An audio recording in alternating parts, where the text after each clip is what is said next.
Ok, y empezamos por Facebook Live también.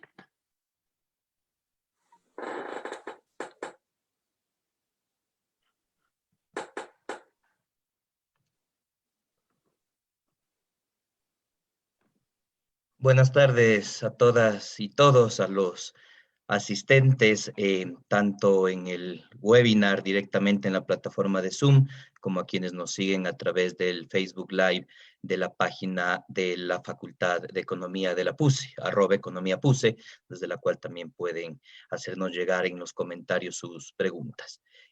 Para los asistentes es una sesión en formato webinar, lo que quiere decir que en video y audio tenemos a los y las panelistas, y los asistentes tienen la opción de preguntas y respuestas que está en el menú inferior, ¿verdad?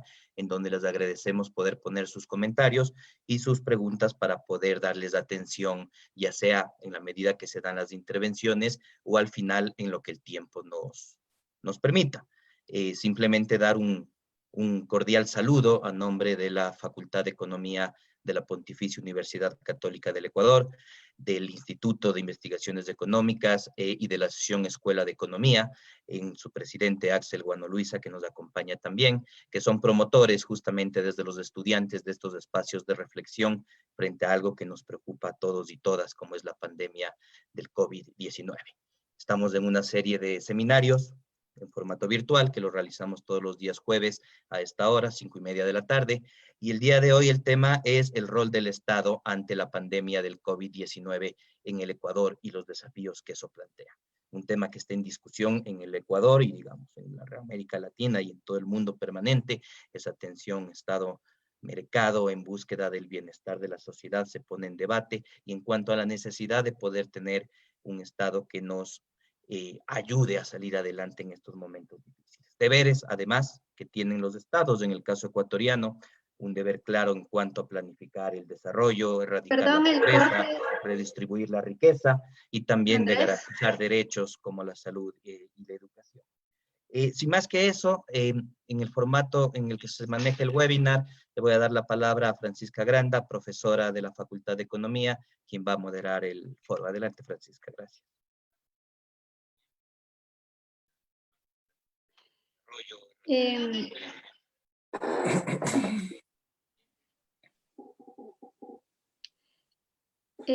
Hay un doble retorno. No sé si hay que borrar alguno de los...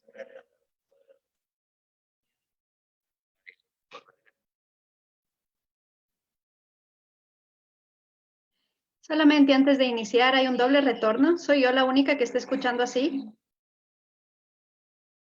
Yo escucho bien.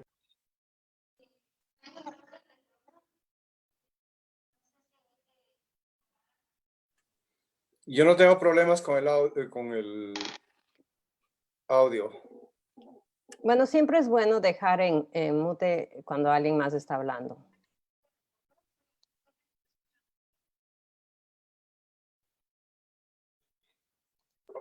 Okay. Vamos a proceder entonces un segundo, perdón, para continuar con el formato, digamos, y con el guión. Axel, por favor, para que nos presentes a la moderadora y los panelistas. Gracias. Buenas con todas y todos.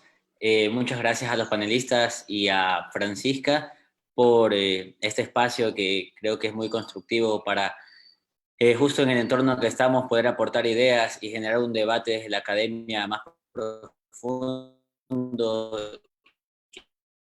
que sea productivo, ¿no?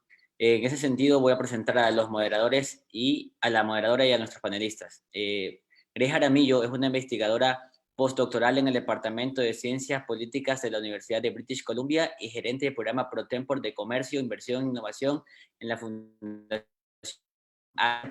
Se encuentra llegando el acuerdo comprensivo y progresivo de la Asociación Transpacífico. Después de obtener su doctorado en Queen's University, ganó una beca postdoctoral por parte del prestigioso Consejo de Ciencias Sociales y Humanas de Canadá para estudiar los derrames institucionales de los tratados de libre comercio en América Latina. Antes de sus estudios en Canadá, fue la coordinadora de Departamentos Nacionales de FAXO Ecuador. Fue nominada en 2 ocasiones en la lista anual de los 20 pensadores jóvenes más provenientes de América Latina por el Banco de Desarrollo de América Latina, CAF, y Brookings Institution. Pablo Andrade es PhD Social and Political Thought por la Universidad de York, Canadá. Hizo una estancia postdoctoral sobre historia económica global y economía política y desarrollo latinoamericano en el Center for Comparative History and Social Theory de la Universidad de California en Los Ángeles y el Center of Latin American Studies de la Universidad de Oxford en Reino Unido. Actualmente es profesor del área de estudios sociales y globales y codirector del programa de investigación sobre las burocracias y los latinoamericanos PRIVEL de la Universidad Andina Simón Bolívar, sede de Ecuador. Sus temas de investigación son la economía política del desarrollo latinoamericano y la economía política de la democracia en Ecuador, con particular énfasis en políticas industriales, impuestos y gobernación ambiental. Su libro más reciente es Nuevos enfoques sobre el Estado de América Latina. Esteban Nichols es en Ciencias Políticas por la Universidad de Carleton, Canadá, politólogo internacionalista por la University of Manitoba, Canadá, y economista por la Universidad de McGill, Canadá. Actualmente es profesor del área de estudios sociales y globales y codirector junto al Dr. Pablo Andrade del programa de investigación sobre las burocracias y los estados latinoamericanos PRIVEL de la Universidad Andina Simón Bolívar, sede Ecuador. Es también director del programa doctoral en estudios latinoamericanos en el área de estudios sociales y globales de la misma universidad. Sus temas de investigación son teoría del Estado, teoría de la participación ciudadana y teoría de la gubernamentalidad. También ha realizado investigaciones sobre el rol del Estado en la migración forzada, sistema de autoridad y obediencia en países en desarrollo y crisis política en Ecuador. Nuestra moderadora es Francisca Granda. Su título académico es Máster en Estudios Latinoamericanos, Convención en Política y Cultura de la Universidad Andina Simón Bolívar, Master of Arts Politics en el NYU y economista por la Pontificia Universidad Católica del Ecuador. Francisca Granda es docente agregada de Economía Política e Investigación y coordinadora del Observatorio de Política Socioambiental de la Facultad de Economía de la Pontificia Universidad Católica del Ecuador. Actualmente se encuentra coordinando los proyectos de investigación El Estado del Estado ecuatoriano en la última década, una visión desde la economía política y políticas públicas, en relación con PRIVEL, Universidad Andina Simón Bolívar, Grupo Faro y la Red Financiera de Desarrollo y el proyecto Confianza en la Defensa Pública en el Ecuador, caso Distrito Metropolitano de Quito, en alianza con la SPOL y financiado por la Red de Centros de América Latina y el Caribe del Banco Interamericano de Desarrollo. Las líneas de investigación de la moderadora es la economía política del desarrollo y la política de la inequidad. Entonces, yo les dejo sin más con Francisca para que continúe, por favor, con el panel. Muchas gracias a todos por estar aquí. Andrés, Axel, Pablo, Esteban, Grace, estamos aquí en la casa de la Facultad de Economía y es un gusto tenerles aquí. Muchas gracias por aceptar su participación. Una breve introducción nada más. Creo que las circunstancias actuales del coronavirus nos han confrontado con situaciones inesperadas. Muchas de las discusiones están girando alrededor de la crisis sanitaria, la crisis económica, qué hacer en relación a esta crisis ambiental, que es el inicio de lo que nos está sucediendo. Y aquí es clave reflexionar sobre el rol del Estado frente a esta crisis. El coronavirus llega al mundo luego de un tiempo en el que se ha dado prioridad al desarrollo tecnológico, al sector financiero, enfoques concentrados en resolver problemas. Y en los últimos años ha habido un retroceso para reflexionar sobre qué es construir capacidades estatales. Cómo este es un tema prioritario para que una sociedad al final se organice, articule, coordine, funcione y resuelva sus problemas. Igualmente, el coronavirus llega en un escenario de baja credibilidad y confianza en los gobiernos, en la tecnocracia, en el conocimiento, en los líderes políticos. Muchos han asociado el aparecimiento o la crisis de esto con gobiernos populistas, gobiernos de ultraderecha o fracasos de países como España, México, Brasil, con algunos medios del día de hoy sobre Ecuador, tal vez estamos en ese caso también. Y esto ha ocurrido independientemente de los contextos específicos de cada país, independientemente de las ideologías de sus gobiernos. Y parece que puede ser un continuo que existe esta debilidad, esta débil capacidad estatal. Entonces, ¿cómo resolvemos a tantos problemas a la vez y desde una perspectiva distinta a solo concentrarnos en resolver problemas específicos? Entonces, la idea es ver con una visión más integral y de esta manera ir más allá de unas visiones cortoplacistas o a la vez resolver problemas para generar otros. Los programas de austeridad no son la respuesta. Esto ha erosionado mucho las instituciones públicas en este tiempo y creo que el tema sanitario y de salud nos pone eso en evidencia. Entonces aquí la idea no es atacar, bloquear los gobiernos, sino estructurarlos adecuadamente, y es un momento de construir capacidades y respuestas inclusivas y sostenibles. Entonces este diálogo busca hacerlo, particularmente el caso ecuatoriano, con el ánimo de contribuir en la reflexión de este componente que pienso es muy constructivo para el momento en el que nos encontramos. Entonces mi primera pregunta a los panelistas, vamos a empezar con Grace, luego vamos con Pablo y finalmente con Esteban, es reflexionemos sobre el momento actual, tal vez poder entender qué importancia tiene el construir capacidades estatales y cómo una variedad de respuestas que hemos visto en el mundo de alguna manera está relacionada con esta estatalidad construida en estos casos. Adelante. Bueno, primero quiero agradecerte a ti y a la facultad por haberme invitado. Siempre es un gusto conversar con economistas. Mi tesis siempre es que las cosas fallan porque los economistas siempre deciden sus cosas solos sin darse cuenta que el principal problema u obstáculo para implementar cosas es pensar en la parte política, nada es automático. Así es que, bueno, empecemos el diálogo. Yo creo que esta es una oportunidad de oro para repensarnos, en parte porque Ecuador será uno de los más golpeados de la crisis. En la discusión previa, en el calentamiento de este diálogo, estábamos justamente dialogando que Ecuador ha sido portada de los mayores diarios mundiales, pero por malas razones. Aún más, esas portadas se han traducido a indicadores de riesgo.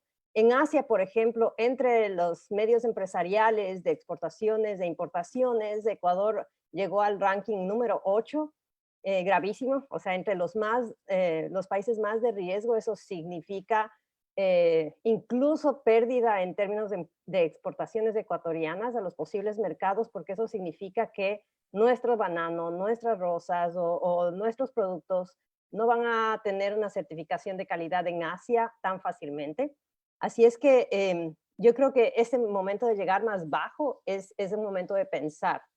Tú habías planteado, Francisca, uno de los elementos fundamentales de cómo construir capacidades.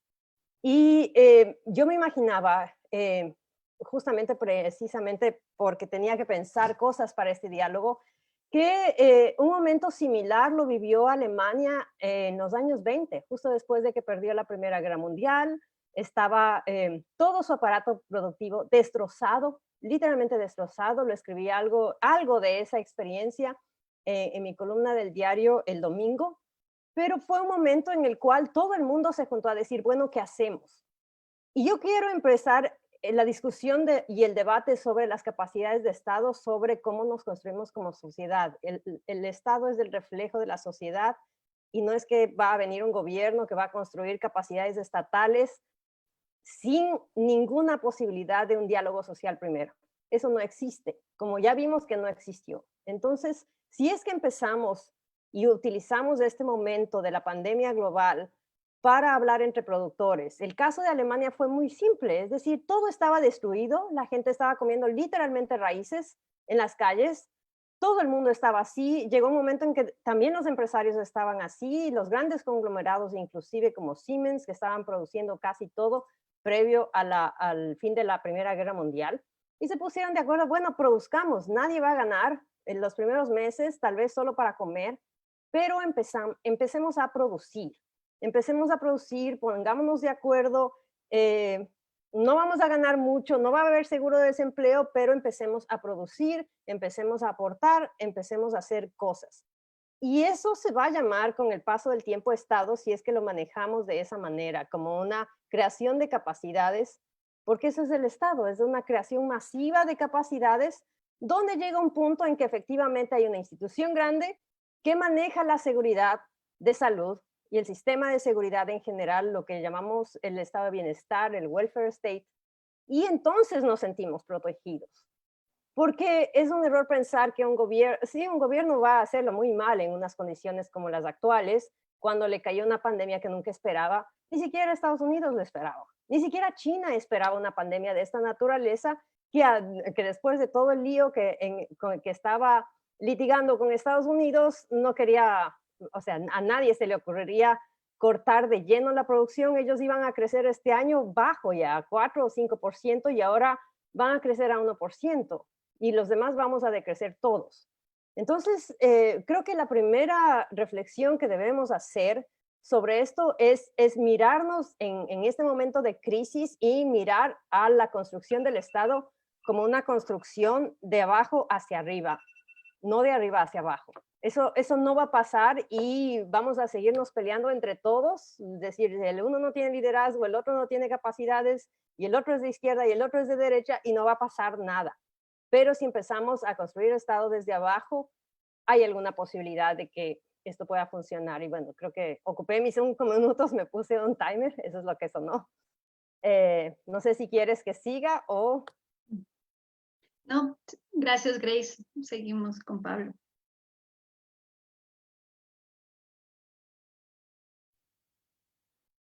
Estás en silencio, Pablo. El tema la pregunta que nos planteas es fascinante. Yo quisiera empezar por un elemento que mencionó Grace. La construcción en este momento implica más una fuerza de arriba abajo que de abajo hacia arriba.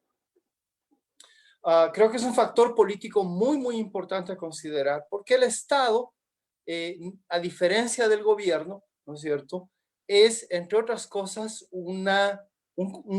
implica un enorme poder organizacional, implica organización, ¿sí? Y yo diría que en los momentos actuales en el Ecuador, la organización estatal está bajo una enorme presión.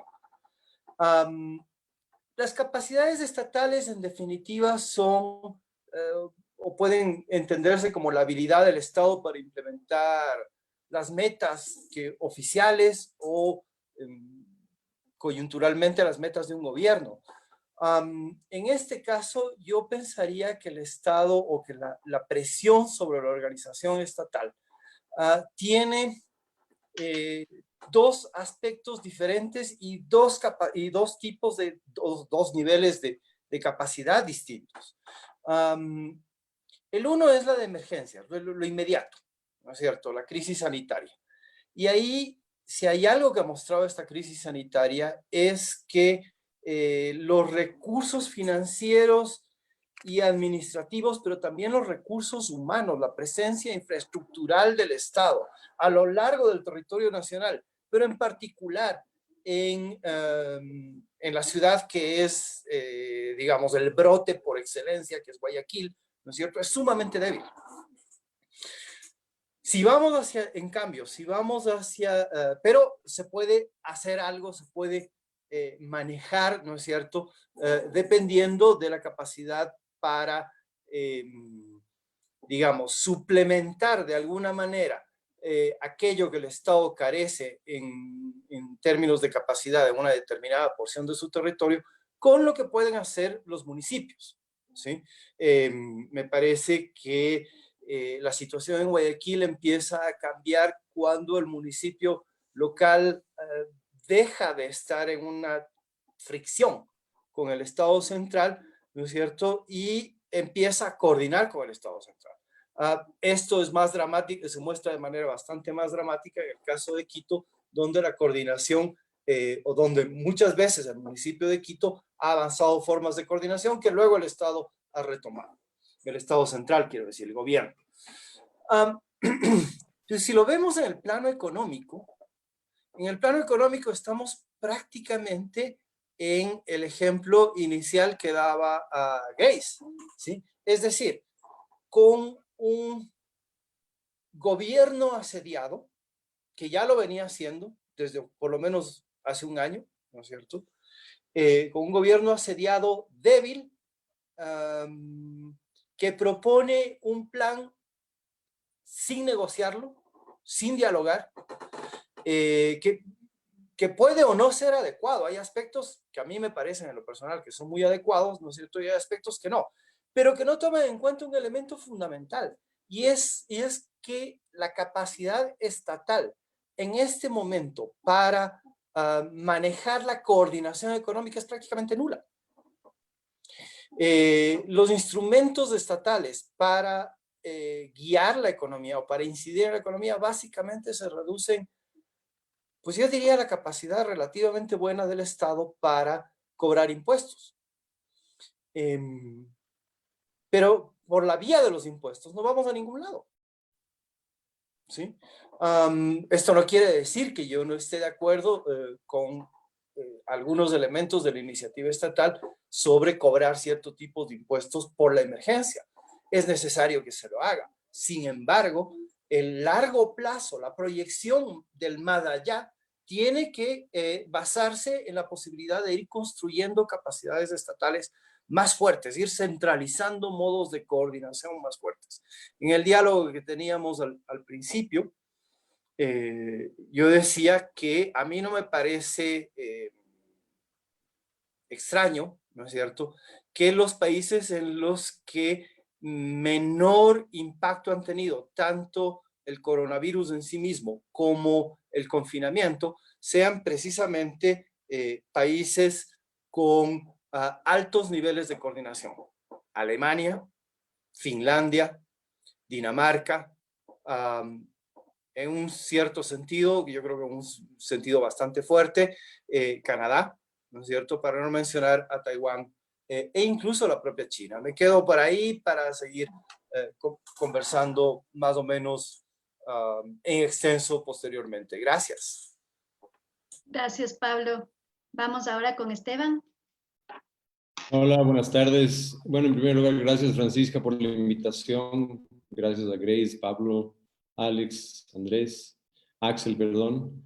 Quiero decirles, bueno, que desde el PRIVEL y la futura maestría en gobierno de la Universidad Andina estamos preocupados por estos temas y son temas que los vamos a tratar. Ahora voy a empezar a describir lo que yo pienso que es la crisis en la que vivimos desde el nivel macro y brevemente iré al nivel micro, que es el Ecuador. En el nivel macro yo creo que estamos en una crisis ontológica de la modernidad reflexiva de Ulrich Beck, en el que no hay horizontes intelectuales definidos, se ha menoscabado al Estado a través del neoliberalismo y se ha puesto toda la apuesta social y global en soluciones tecnológicas y en soluciones de manejos de datos. Esto, por supuesto, ha puesto al sector de lo político en un segundo plano. Y el sector de lo político es el sector del Estado. Entonces, las respuestas no farmacéuticas al COVID están ahora siendo las que tienen que responder a lo que se hubiese esperado fuesen respuestas farmacéuticas. O sea, la ciencia dura está muy por detrás ahora de la ciencia política. Y nosotros, los politólogos, tenemos que dar respuesta a la crisis, porque hasta que llegue una vacuna al primer mundo, en el mejor de los casos, en 18 meses, la economía ya habrá sufrido una caída terrible y el costo humano será aún más terrible. Y para cuando llegue la vacuna al tercer mundo, dependiendo del tipo de comercialización que se haga, tendremos sin duda un problema enorme, letal. Bien, entonces, ¿por qué ocurre esto? El COVID ocurre de esta forma porque se menoscabó al Estado a través de años de neoliberalismo y por el patrón estadounidense de capitalismo plural. El Ecuador ha seguido esos lineamientos. Les puedo referir a un paper de Modonesi donde se argumenta que la revolución pasiva de los 10 años anteriores lo único que hizo es reproducir el neoliberalismo y no fortalecer el Estado, sino fortalecer la figura de un líder carismático. En fin, el Estado ecuatoriano es débil, el gobierno ecuatoriano es débil y lo que vemos en el Ecuador no son respuestas estatales, son respuestas gubernamentales. Estas respuestas gubernamentales son descoordinadas o han sido descoordinadas, algunas de ellas desinformadas. Escuché, por ejemplo, alguna vez al ministro de Educación decir que este es un virus de aerosol, cuando no lo es. La proteína del virus COVID es pesada, por lo tanto cae más rápido al piso que de la influenza normal. Entonces, no podemos desinformar a las personas. Estoy en desacuerdo con Grace y Pablo en tanto y cuanto el Estado no es de arriba abajo, de abajo arriba. El Estado son las dos cosas. No se puede separar al Estado de la sociedad civil. La sociedad civil es el Estado. El Estado es la sociedad civil. Es decir, si es que uno habla como la fórmula bien conocida de Marx, de DLM, ¿no es cierto? La venta de mercancías es compras. Entonces, una venta significa una compra. El Estado es la sociedad civil, es decir, sin Estado no existiría sociedad civil y sin sociedad civil no existiría Estado. Por lo tanto, la respuesta no es tan sencilla como decir tiene que venir de abajo hacia arriba o de arriba hacia abajo. Ahora, tenemos que contextualizar las cosas. Estamos en un momento de emergencia nunca antes visto. O tal vez, antes Grace mencionó Alemania, pero bueno, sí, Alemania entró en un proceso de coordinación liderada por el Estado, asumida por la sociedad, pero lo hizo rearmándose, ¿no? Y eso devino en la Segunda Guerra Mundial. Es decir, no es tan sencillo como decir, bueno, tenemos que organizarnos y ya. Pero yo creo que eso no es lo que Grace quería decir, y que es mucho más complicado y ella lo sabe. De todas maneras, lo que vemos aquí es que hay fallas del Estado como tal. No ha habido respuestas de Estado.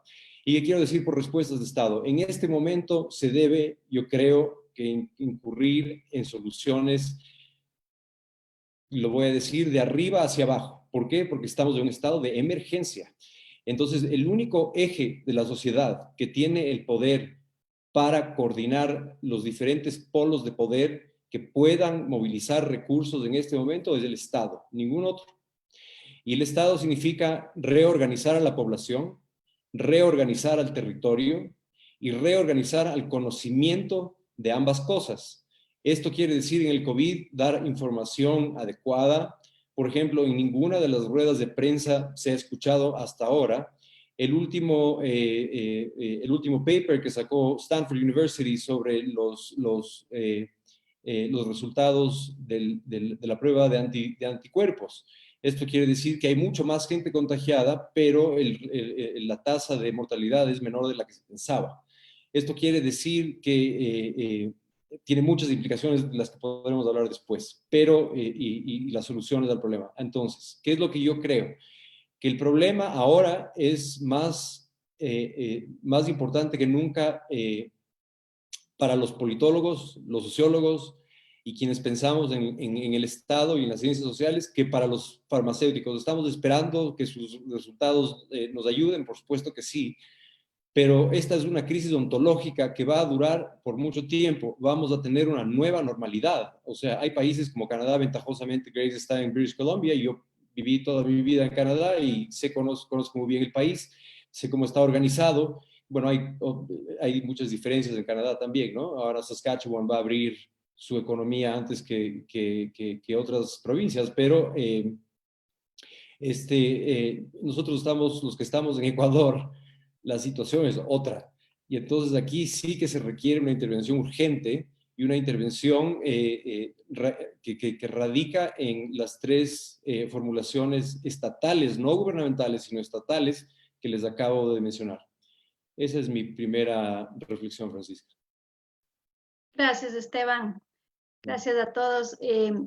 Vamos a pasar al segundo punto. No quisiera yo, me parecería un poquito redundante hacer este recuento para poder tener tiempo de las preguntas que ya nos están haciendo los participantes.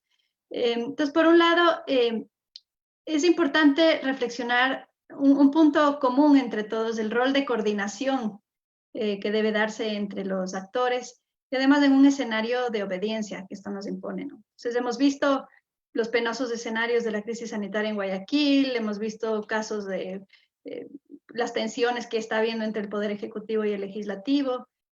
Hay planteamientos desde la sociedad civil de poder contribuir a partir de fondos, a partir de alternativas de distribución de alimentos particulares, y todo esto puede resultar como salidas parciales, incapaces de responder realmente a la población más vulnerable, sino aquella que pueda añadirse o atarse a este tipo de iniciativas.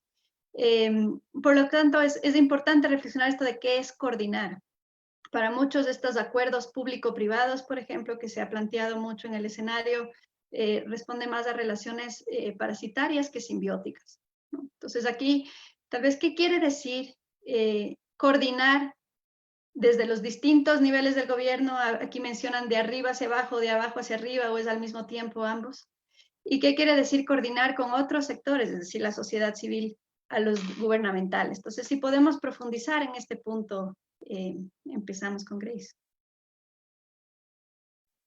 Empieza, ¿a qué te refieres con parasitarias versus simbióticas?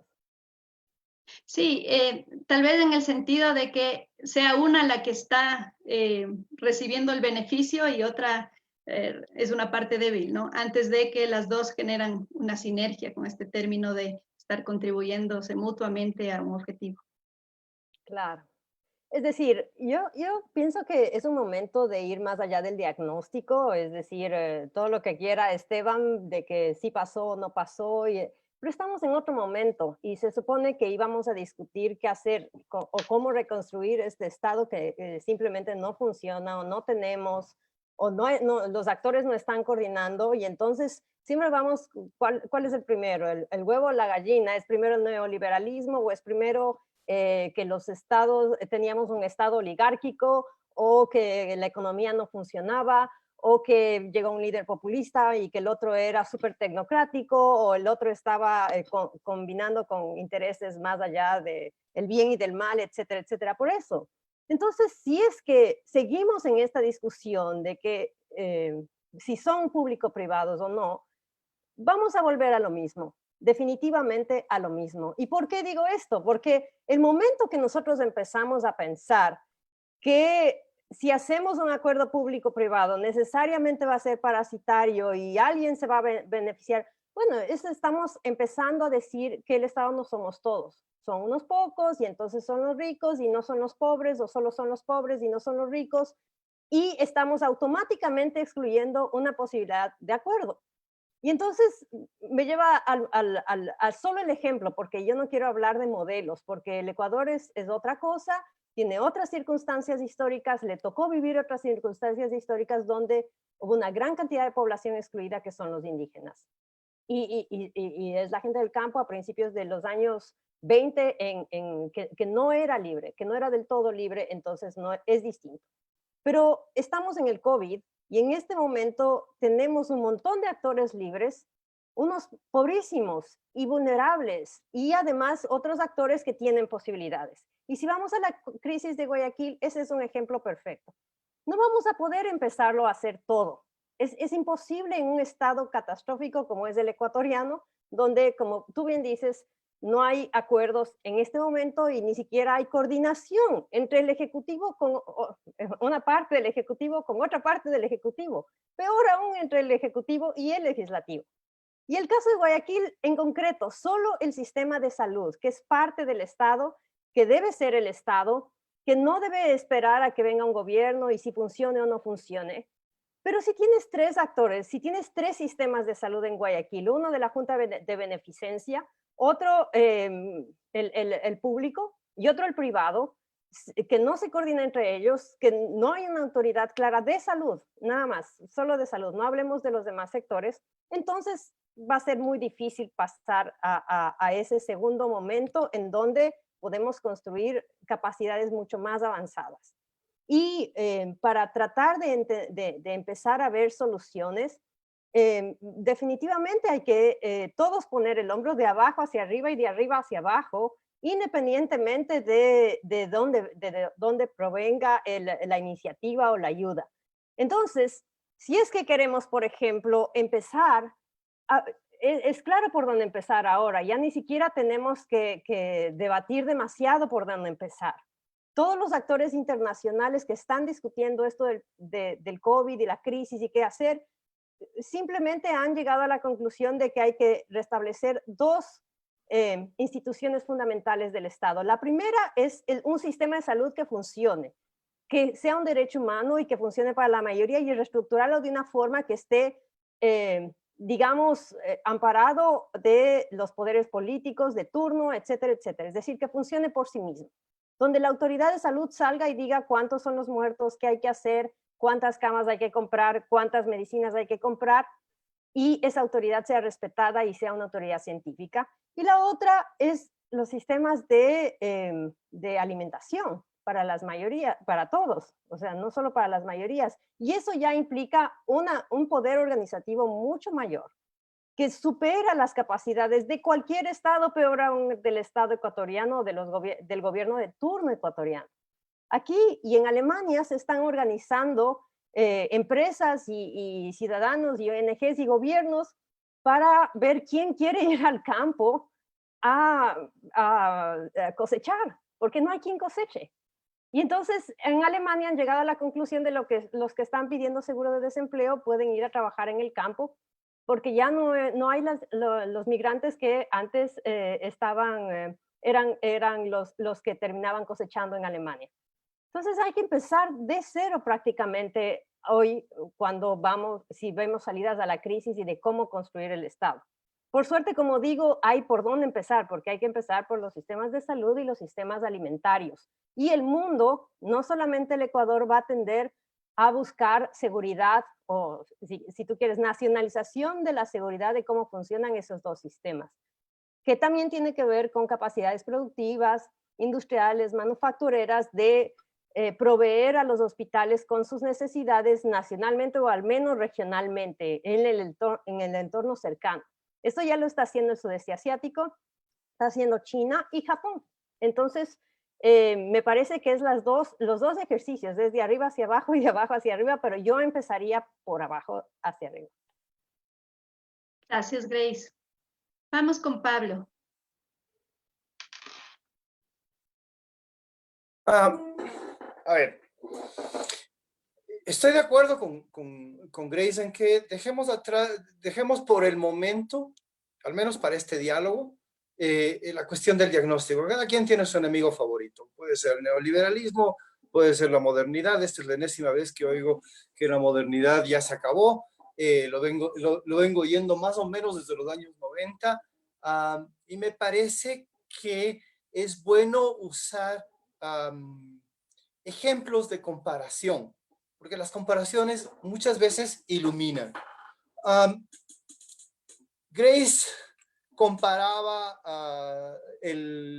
la situación alemana en los años 20 con la situación contemporánea y con nuestra situación. Yo a veces tiendo a irme muy atrás o usar otros ejemplos, entonces me fui a un momento de sociedades no estatales, con pandemia, la peste negra. ¿Qué pasó?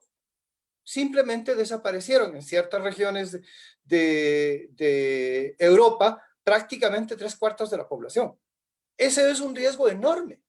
Es decir, la inacción estatal puede costar una enorme cantidad de vidas y al mismo tiempo una acción estatal, digamos, excesivamente burda, excesivamente brusca como el confinamiento del último mes, puede llevar, lo sabemos, lleva a una parálisis económica que efectivamente pone en riesgo precisamente a las personas más débiles de la sociedad. Entonces sabemos efectivamente por dónde debemos empezar. Primero, hay que hacer un upgrade, hay que mejorar de manera radical el sistema de salud ecuatoriano. Grace decía, en Guayaquil existen 3 sistemas de salud, en el resto del país existen 2, ¿sí? Y 2 claramente diferenciados. Uno que es público para los trabajadores informales y formales, con salarios bajos o medios, que es el IES, ¿no es cierto? Y para los no empleados y sus familias, es decir, un sistema dedicado básicamente a evitar que los pobres se nos mueran rápidamente, ¿no es cierto? Y otro, un sistema privado al cual tenemos acceso los que tenemos la buena suerte de tener empleos con capacidad de demanda, esto es con seguro privado, ¿sí? Estos 2 sistemas entre sí no coordinan, no se suplementan, no logran encajar. Y por ahí podemos empezar, ¿sí? ¿Cómo hacer encajar los sistemas que existen? Esto corre un riesgo. Y el riesgo es que muchas veces, y estoy hablando desde lo abstracto, desde la teoría de sistemas, ¿sí? Los sistemas no pueden ajustarse retroactivamente, ¿sí? Es decir, tenemos que crear algo nuevo. El sistema de salud ecuatoriano o estos sistemas de salud ecuatorianos no han funcionado cuando deberían haber funcionado. Entonces tenemos que crear algo nuevo. Y eso sí tiene que ser una iniciativa, nos guste o no, liderada, creo yo, desde el gobierno, porque es el gobierno el gobierno central, el que puede efectuar negociaciones que de otro modo serían muy difíciles de conseguir. Pongo solamente el ejemplo de Guayaquil. En el ejemplo de Guayaquil, ¿sí? Se puede negociar, se debe negociar con las élites locales un mejoramiento del sistema de salud, que obviamente es bastante malo, ¿sí? A cambio de una mayor cooperación y una mayor incidencia, ¿no es cierto?, en el gobierno local. Esto es, el Estado ecuatoriano no puede seguir fingiendo que Guayaquil es república independiente.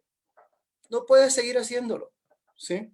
Y tenemos que entrar en negociaciones complicadas. Y aquí va mi otro ejemplo. Mi otro ejemplo es el New Deal. El New Deal americano sobrevivió manteniendo por muchos años intacto el racismo del sur de Estados Unidos, ¿sí? Eso fue un pacto con el diablo, pero fue un pacto democrático y necesario. Solamente cuando terminó de producirse los buenos efectos, se terminó de reinventar, no solamente el Estado americano, la sociedad americana, el capitalismo americano, solamente cuando eso se pudo hacer, ¿sí? Finalmente se pudo poner en cuestionamiento a los pactos con el diablo. Pero por el momento tenemos que hacer varios pactos con el diablo. Ahora, ¿cómo hacemos esos pactos si el diablo no está en la mesa? Si no hay nadie que lo invite.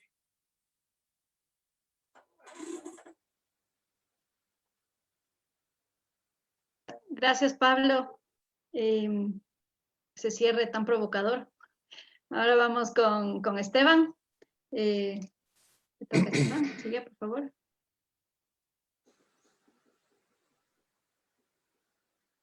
Bien, yo concuerdo plenamente con Grace en el sentido de que hacer lo que siempre hacemos aquí, de ver culpables antes de buscar soluciones, es un error.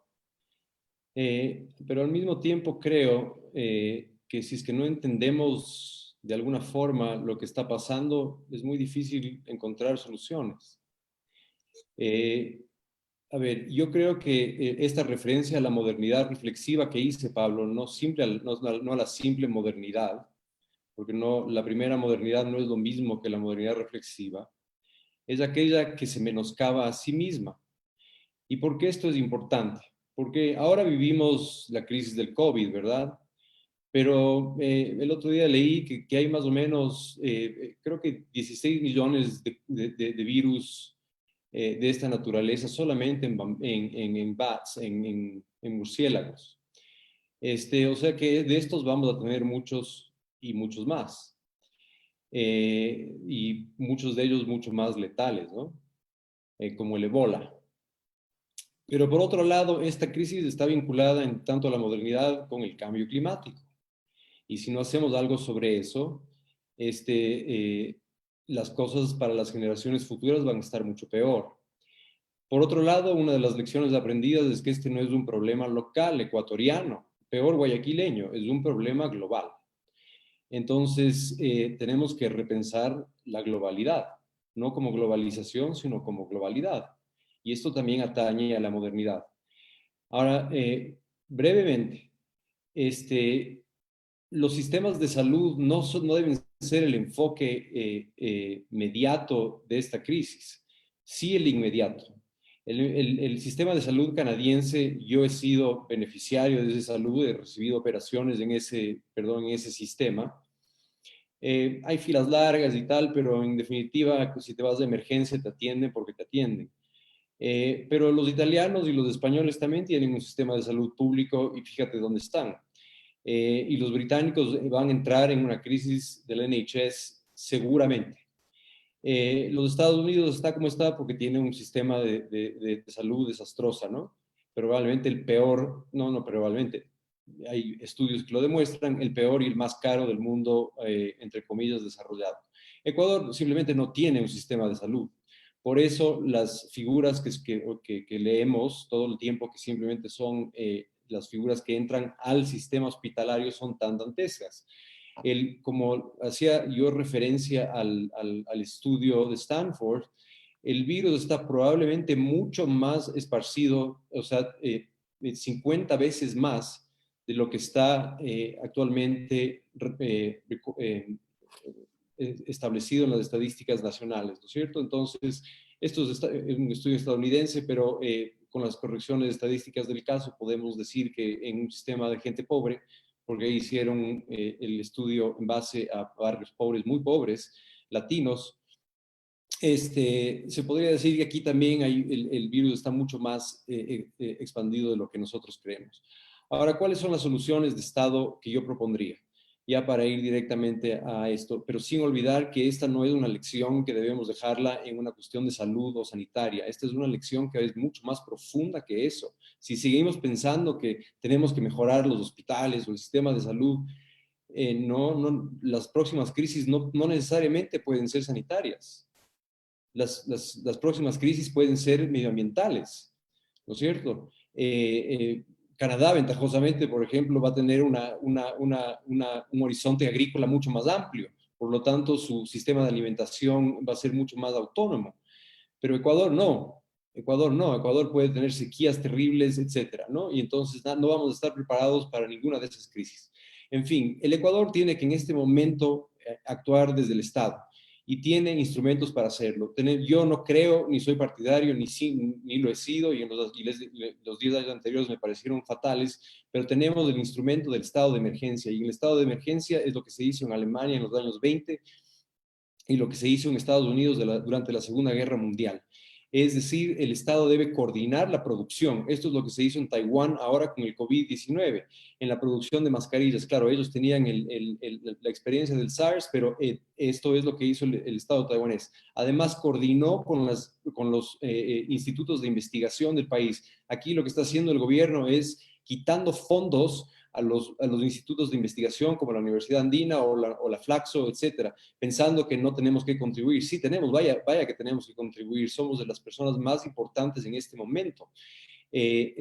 Por un lado. Por otro lado, el Estado debe coordinar a través de estados de emergencia la producción, debe controlar el movimiento de capitales, tiene que tener una clara idea de qué capitales están moviendo dentro y fuera del país. ¿Quién está sacando el dinero? ¿Quién está metiendo el dinero? Hay que poner impuestos, pero no tiene que ser una imposición recesiva. Tenemos que aumentar la producción nacional y para eso tenemos varias formas de hacerlo. Primero, la coordinación de la producción, pero también la coordinación de la demanda. En la demanda se pueden poner perchas, por ejemplo, en el Supermaxi, poner perchas de productos solamente ecuatorianos diferenciados de aquellos que son importados. Entonces, esto por un lado. Por otro lado, las políticas de conocimiento que son súper importantes. En Taiwán, una de las cosas más importantes que se ha resaltado por su éxito fueron las políticas comunicativas del gobierno. Cómo usar la máscara, cómo lavarse las manos, poner esto no lo hizo Taiwán, pero yo recomiendo que lo hagamos aquí, poner lavatorios ambulantes en todos los lugares de la ciudad. El 60% de los ecuatorianos viven de la economía informal y por tanto no van a quedarse en la casa. Es decir, la cuarentena no va a funcionar aquí como creen que va a funcionar. Y peor cuando esto explote en Quito, que es una ciudad que tiene alta densidad relativa a otras ciudades en el Ecuador. Por eso se explica claramente el problema en Manhattan. En Manhattan la densidad es altísima. Entonces, la densidad poblacional, quiero decir. Entonces, este tipo de soluciones deben darse. Entonces, control de capitales, organización de la producción, acudir a decretos de emergencia y, por supuesto, tratar de establecer patrones de seguimiento del virus. Ya es muy tarde para hacer lo que hizo Taiwán al principio, de seguir a cada enfermo, etcétera. Esto no se va a lograr aquí. Tenemos demasiados enfermos y mucha gente que no respeta la normativa. Tenemos el app que yo lo bajé, en el que te pregunta si estás bien o no, y yo me comunico regularmente con el Estado diciéndole que me siento bien, pero esto no lo hace toda la población. Y sí que hablábamos antes de entrar en esta charla, un asunto de obediencia. Sí, aquí hay un asunto de obediencia, o sea, no obedecer ciertas normas, algunas son absurdas, por ejemplo, lo de los autos, es un absurdo. El toque de queda es absurdo. ¿Por qué es absurdo? Porque si es que uno quiere que la gente no se acumule, le debe dar a la gente más tiempo para ir al supermercado y no menos tiempo. Entonces, si tenemos que ir al supermercado entre las 8 y las 12, entonces obviamente vamos a ver más personas en el supermercado. Pero si podemos ir al supermercado entre las 8 y las 8 de la noche, entonces vamos a ver menos gente en el supermercado y no va a haber las filas que tenemos que nosotros sufrir aquí precisamente para comprar productos básicos. Entonces hay cosas tan sencillas que se pueden hacer y también hay cosas complejas y abstractas de las que se debe hablar. Gracias. Gracias, Esteban. Nos estamos adelantando a nuestra última parte de la ronda de preguntas antes de ir a las preguntas de los participantes.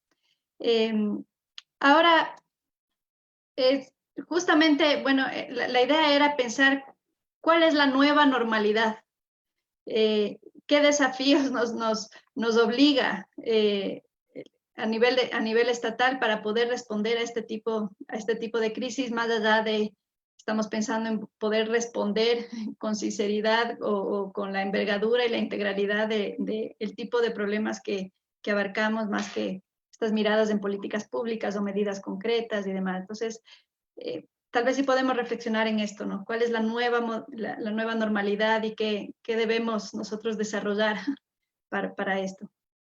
Empezamos, tal vez al revés, podemos hacerlo. Empezamos, Esteban. Ok.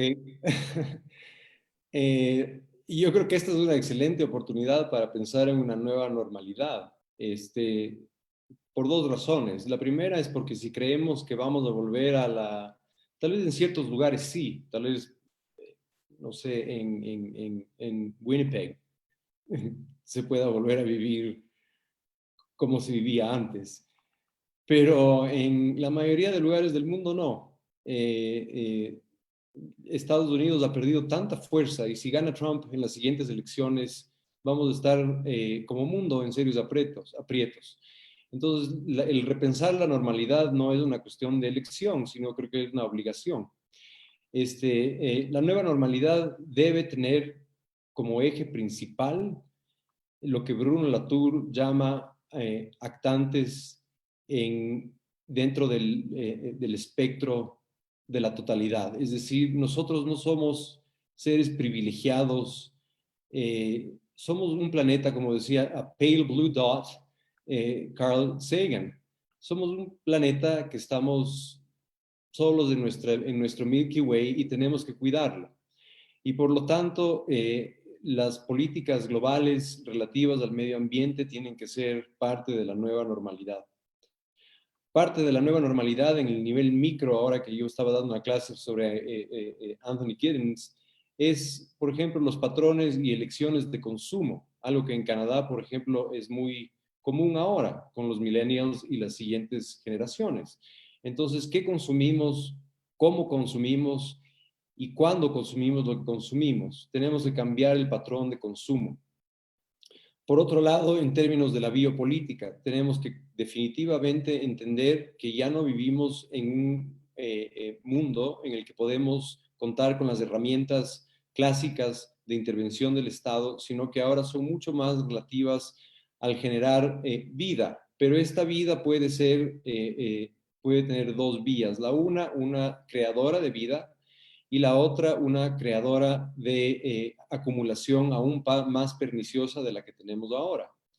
Entonces, eso por un lado. Y por otro lado, en cuestiones ya mucho más micro, claro que hay que fortalecer el sistema de salud pública, hay que fortalecer la seguridad social, hay que fortalecer los sistemas de ahorro. El otro día escuchaba una entrevista con Correa que decía, claro, criticando a sus críticos, diciendo que ellos confunden el ahorro con la liquidez. No, yo no estoy confundido entre lo uno y lo otro. Sí, hay que tener fondos de ahorro parecido a los de Noruega, para estar preparados para crisis como la que tenemos ahora. Estas deben ser las nuevas normalidades. Tenemos que tener un sistema de educación público de calidad, tenemos que tener lo que yo llamo un espacio público. Y el espacio público es el Estado. Ese es el efecto de Estado, tener un espacio público sano. Entonces yo creo que la nueva normalidad debe pasar por tener un espacio público sano. En Canadá hay mucho de eso, no siempre, ¿no? Hay partes de Toronto que son bien densas, ¿no? Pero habiendo vivido tanto tiempo ahí, conozco lo que es un espacio público sano. Y yo creo que para esto no se requiere tener mucho dinero. Esa es la cosa, que el cambio para un espacio público sano no necesariamente depende de los recursos financieros de un país o de los recursos materiales de un país, sino más bien de los recursos discursivos de un país. La educación, el conocimiento y el conocimiento de las poblaciones y el insertarse en las redes globales de conocimiento. Yo creo que eso es muy importante para la nueva normalidad del Ecuador. Gracias, Esteban. Vamos con Pablo. La nueva normalidad, ¿para quién? Yo creo que hay que empezar a preguntarse ¿para quién? Porque somos una sociedad extraordinariamente desigual. El mundo en el que yo habito no es el mundo que habita a la persona del sector informal. No lo es. Y no lo es tampoco el mundo rural. Y fíjense que el mundo rural en el Ecuador ha sido relativamente poco afectado. Muy pocos casos, no se han interrumpido las cadenas de trabajo, sí se ha interrumpido en ciertas zonas la logística, habría que restaurar esa logística. Para muchos del mundo en el que yo vivo, la nueva normalidad va a ser una normalidad muy digital, va a ser una normalidad muy... yo diría cara de mantener, pero factible de mantener en la medida en que podamos defender nuestro estatus. Y eso plantea un problema serio, porque si todos nos ponemos a defender el estatus sin la adecuada coordinación, pues terminamos en un mundo bastante feo. Voy a salirme de mi burbuja, ¿no es cierto? Ya que estas cosas le obligan a uno a salir de la burbuja, ¿sí? Y voy a ir al mundo de la calle y de las personas del sector informal, del sector sin trabajo, del que tiene que vivir el día a día, ¿sí? ¿Cuáles son mis expectativas de vida si es que retornamos a la antigua normalidad? Horribles. Voy a citar a un clásico, ¿sí? La vida en esas condiciones es corta, brutal, ¿no es cierto? Y espantosa, llena de miedo. Creo que es necesario pensar, y aquí voy a tomar un nivel intermedio que no es de arriba abajo ni de abajo arriba, voy a pensar en las ciudades. Las ciudades ecuatorianas tienen que ser rediseñadas de alguna manera. Tienen que ser rediseñadas con sistemas de salud muy eficientes para atender a la mayor parte de los pobladores. Voy a saltarme del nivel intermedio, que se podría ser un nuevo tipo de normalidad, a otro nuevo tipo de normalidad, que es el de la necesidad imperiosa de la coordinación económica. Y aquí quiero retomar un punto, yo diría, de orden estructural. Cualquier gobierno, más aún en Ecuador, debe negociar con grandes grupos económicos y más generalmente con compañías cuya mano de obra es fácilmente reemplazable y pobremente organizada. Lo cual, entre otras cosas, facilita el desempleo, ¿sí? O facilita el hecho de que muchos trabajadores tienen una estrategia de ser parte del sector informal y parte del sector formal al mismo tiempo o alternativamente. Eso complica la negociación social. Para hacer aún peor la negociación social, tenemos un sector financiero altamente especulativo cuyas preferencias de crédito son hacia los grupos económicos antes que hacia compañías medianas y pequeñas. Y como dije, los instrumentos estatales son escasos y sumamente, diría yo, vastos en el sentido de burdos, ¿sí? Por lo tanto, ¿cuál es la nueva normalidad para el Estado? Cualquiera que sea el gobierno que llegue. Yo diría que la nueva normalidad para el Estado es la de una constante negociación, la constante búsqueda de mecanismos de coordinación, el constante, además, ataque permanente a los pequeños poderes locales. Y por eso no solamente me refiero al Partido Social Cristiano en Guayaquil, con quien es necesario hablar y encontrar modos de negociación.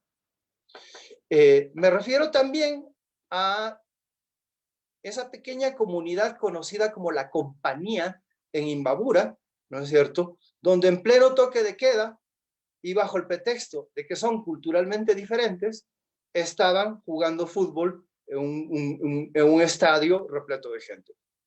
Es decir, los pequeños poderes locales, entre otros la CONAIE, tienen que llegar a la mesa de negociación y tienen que llegar en condiciones de ceder para ganar.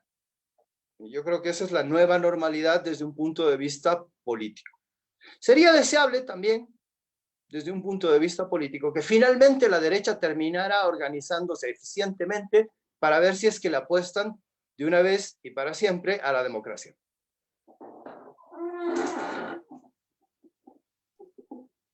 Gracias, Pablo. Vamos ahora con Grace. Gracias, Pablo. Variedades del capitalismo, por favor. Traje el libro por si acaso, pero yo creo que no vamos a llegar a ninguna parte exactamente. Yo retomo las palabras de Pablo, porque siempre estamos pensando, no, es que no debes decir así, sino el Estado debe ser esto y el Estado. Ni siquiera nos hemos puesto de acuerdo qué diablos de Estado queremos. Perdonen lo de diablo, quería ser políticamente incorrecta un poco siquiera. Pero, ¿qué es el Estado que queremos? ¿Es uno grande, es uno pequeño? Y el problema del Ecuador, y ahorita me acuerdo de mi tesis doctoral, es que siempre todo el mundo tenía una idea diferente de qué era el Estado, de para qué era el Estado y, para qué, y por qué quería el Estado. Y siempre además era una idea de foja cero. O sea, ahora es el Partido Social Cristiano y luego le dejo a la izquierda democrática, pero luego me pasa a mí otra vez. Y entonces, ¿cuál Estado va a construirse de esa manera? Y hay que efectivamente empezar a entendernos cuál Estado queremos construir. ¿Qué queremos hacer? Porque hay dos escenarios claros que ya se está debatiendo a nivel internacional y que muy bien pueden pasar. El primer escenario es que o hay una vacuna en 18 meses, todo va a pasar más o menos en 18 meses a 2 años. O hay una vacuna o tal vez solo paliativos que lo pueden arreglar, que pueden arreglar el problema y todo regresa a la normalidad con mayor, o sea, la guerra entre China y Estados Unidos se retoma, la crisis global se retoma, el calentamiento global igual sigue con fuerza y no pasa aquí nada. Y mis hijos me han dicho que no mencione, pero yo soy una fascinada de la Edad Media precisamente porque me trae muchas lecciones, por eso no mencionaba, pero sí, o sea, yo he estado leyendo otra vez libros sobre cuando no había Estado, los primeros pininos del Estado en Europa, y esa era la realidad, en donde todo el mundo imponía su decisión de que era el Estado con fuerza, si era necesario. Pero si vamos más allá de eso, sí podemos, creo, entender una nueva normalidad, donde entendemos también que esto es solo un subproducto del cambio climático y va a volver a pasar siempre porque nosotros también nos creemos el centro del mundo, el centro de la humanidad, y todos los problemas que estamos viendo, desde populismo, pasando por pandemias y luego la crisis igual del capitalismo, es precisamente porque hay demasiada gente en el mundo. Ni los ecosistemas pueden aguantar tanto peso, ni los sistemas económicos están aguantando tanto peso, mucho menos los sistemas políticos. De ahí viene toda esta suerte de caos, de anarquía de vuelta, porque estos sistemas, todos estos sistemas están peleados unos con otros. Y están peleados unos con otros porque así como Esteban, por ejemplo, decía, se puede poner control de capitales. Bueno, eso era muy fácil en los años 40 y en los años 50. Esto simplemente no es la realidad real. Y de todas maneras, la nueva normalidad va a ser una normalidad en donde todos los sistemas nacionales se van a contraer van a volverse naturalmente proteccionistas, no va a necesitarse control de capitales o control de... Es más, ojalá que nadie se le ocurra, por ejemplo, sí leí en su propuesta de hacer, por ejemplo, prohibición de importaciones. No, porque vamos a necesitar la tecnología para salir de esto y vamos a necesitar insumos para crecer. El mundo se va a volver, y la nueva normalidad se va a volver naturalmente proteccionista, naturalmente de vuelta a construir manufactura nacional.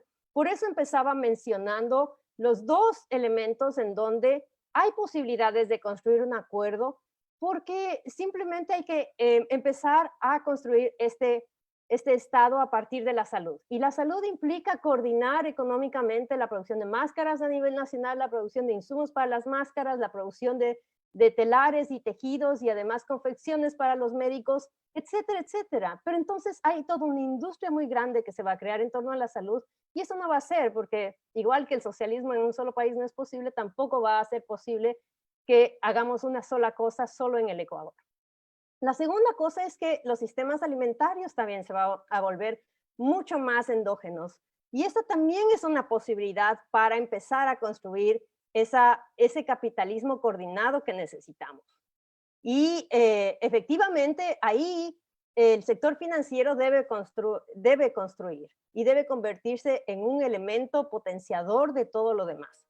¿Por qué va a ser necesario? Porque ya no va a tener el sistema internacional para sacar capitales. ¿A dónde? ¿A dónde va a sacar capitales si todo el mundo está perdiendo? Y en ese segundo escenario, o sea, el primer escenario es una normalidad con todo de vuelta a lo de siempre, sin mayor cambio, sin mayores reformas en 18 o 24 meses. Y el segundo escenario es un escenario donde realmente vivimos una segunda gran depresión y donde toca necesariamente reconstruir todo nuestro entorno, todo ese estado desde cero.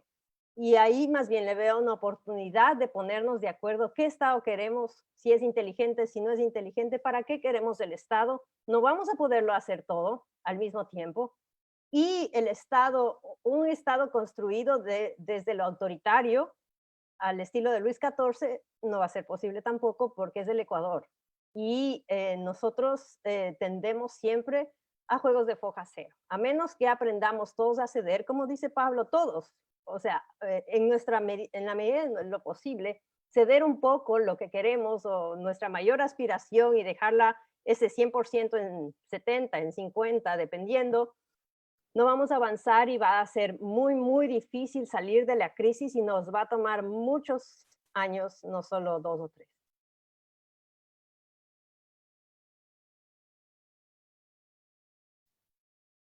Muchas gracias a los panelistas. Al final haremos como un cierre de todo. Ahora vamos a pasar a las preguntas de nuestros asistentes. Tenemos cerca de 250 participantes de este foro y estamos recogiendo las preguntas. Tal vez pasamos con Andrés. Con Axel, por favor, que está revisando las preguntas y seleccionando. Sí, perfecto. Muchísimas gracias. Alrededor, como dijo Francisca, durante el conversatorio unas 280 personas y han realizado preguntas. Hemos tratado de concretarlas en las preguntas que le vamos a mostrar a continuación. Las preguntas serán 2 por panelista y una pregunta general. La primera, las voy a nombrar todas las preguntas para que al final los panelistas puedan responderlas de manera satisfactoria. Preguntas primero para el doctor Nichols. Dice, buenas tardes. Dice José Luis, ¿es tan necesario reconstruir toda la sociedad ecuatoriana desde el Estado? ¿Dónde quedan las empresas, los emprendimientos? ¿Por qué toda responsabilidad se otorga al Estado?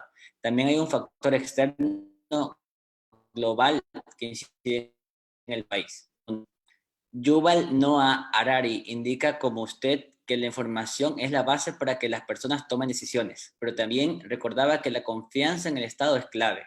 Usted como politólogo, ¿cuál piensa que podría ser la respuesta desde el Estado ante la emergencia, considerando que no hay fecha para con una vacuna, incluyendo la variable de la no confianza de los habitantes en el gobierno actual? Para el doctor Pablo Andrade, consulta Alexander Madrigal.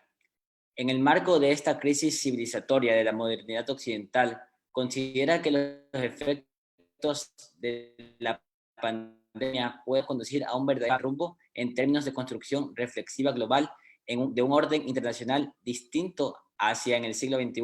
Y en este contexto, ¿qué respuesta institucional puede dar América Latina y qué podemos proponer desde el campo de nuestras ciencias sociales? Para Alex Piedra, tomando en cuenta, Alex Piedra consulta, tomando en cuenta el comentario de Pablo, desde la nueva normalidad, ¿es una nueva normalidad tecnológica? ¿Es el Estado el que debería garantizar el acceso a la tecnología, sí o no? ¿Cómo lo debería hacer?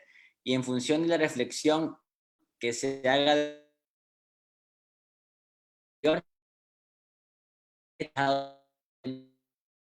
Diego Mancheno consulta. Bueno, hace un comentario y consulta, ¿no? ¿Cómo van a dejar de lado el diagnóstico? El diagnóstico nos permite saber qué cosas no se deben hacer. Por ejemplo, el que no se debe debilitar los sistemas públicos de salud. Otro ejemplo importante y su posibilidad de generar respuestas oportunas y legítimas. La pregunta es, en este momento, dado el estado del arte en este tema, ¿qué propuesta que venga del gobierno se va a respaldar? Y si no se logra, ¿qué alternativa se puede generar? Consulta Iván. Vivo en Alemania y coincido con que hay que reconstruir el Estado desde el origen. A diferencia de la cultura de los alemanes, que son muy organizados, la idiosincrasia ecuatoriana es muy desorganizada y simplista. ¿Cómo podemos imitar el sistema alemán en Ecuador? Y una pregunta general para todos los panelistas, de Jaime Guzmán. ¿Creen los panelistas que el hecho que este sea un año ha influido en la toma de decisiones del Estado ecuatoriano? Muchas gracias. Por favor. Bueno, ¿me puede repetir, por favor, mi pregunta? Porque no, es como que se frizó el mensaje. Ah, ya, perfecto. Una o dos, no sé si tenía una o dos. No. Axel, está cortada tu señal. Me voy a permitir leer las preguntas para Grace Jaramillo, ¿sí? Diego Mancheno preguntó, ¿cómo van a dejar de lado el diagnóstico? El diagnóstico nos permite saber qué cosas no se deben hacer. Por ejemplo, el que no se debe debilitar los sistemas públicos de salud. Otro ejemplo importante es el tema del diagnóstico de la situación política del gobierno y su posibilidad de generar respuestas oportunas y legítimas. La pregunta es, en este momento, dado el estado del arte en este tema, ¿qué propuesta que venga del gobierno va a ser respaldada? Y si no lo logra, ¿qué alternativa se puede generar? Y la segunda pregunta para Grace, de parte de Iván, es, vivo en Alemania y coincido con la primera panelista en que hay que reconstruir al Estado desde el origen. A diferencia de la cultura de los alemanes, que son muy organizados, la idiosincrasia ecuatoriana es muy desorganizada. ¿Cómo podemos imitar el sistema alemán en Ecuador? Por favor, ¿podrían también repetir la pregunta general, que también tampoco se oyó bien? La pregunta general de Jaime Guzmán. ¿Creen los panelistas que el hecho que este sea un año electoral ha influido, entorpecido, la toma de decisiones del Estado ecuatoriano?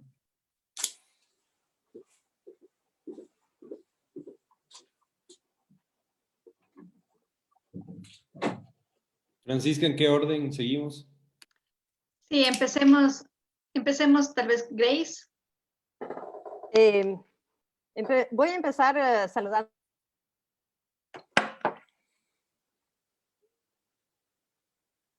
Diagnósticos, de hecho, mi trabajo académico es realmente hacer un diagnóstico muy largo usando análisis comparado de larga data para tratar de entender los largos procesos históricos que ha vivido América Latina, el Ecuador en particular. Pero Francisca nos dio solo 5 minutos a cada uno, tratando de ver salidas para entender o construir de nuevo, si se quiere, o tratar de construir algo de Estado en el Ecuador. Entonces, por eso es que me remití a entender o tratar de hacer propuestas en lugar de hacer un diagnóstico, porque el diagnóstico es muy largo. Me temo que va más allá del gobierno porque el tema era el Estado y yo trato de no mezclarlo.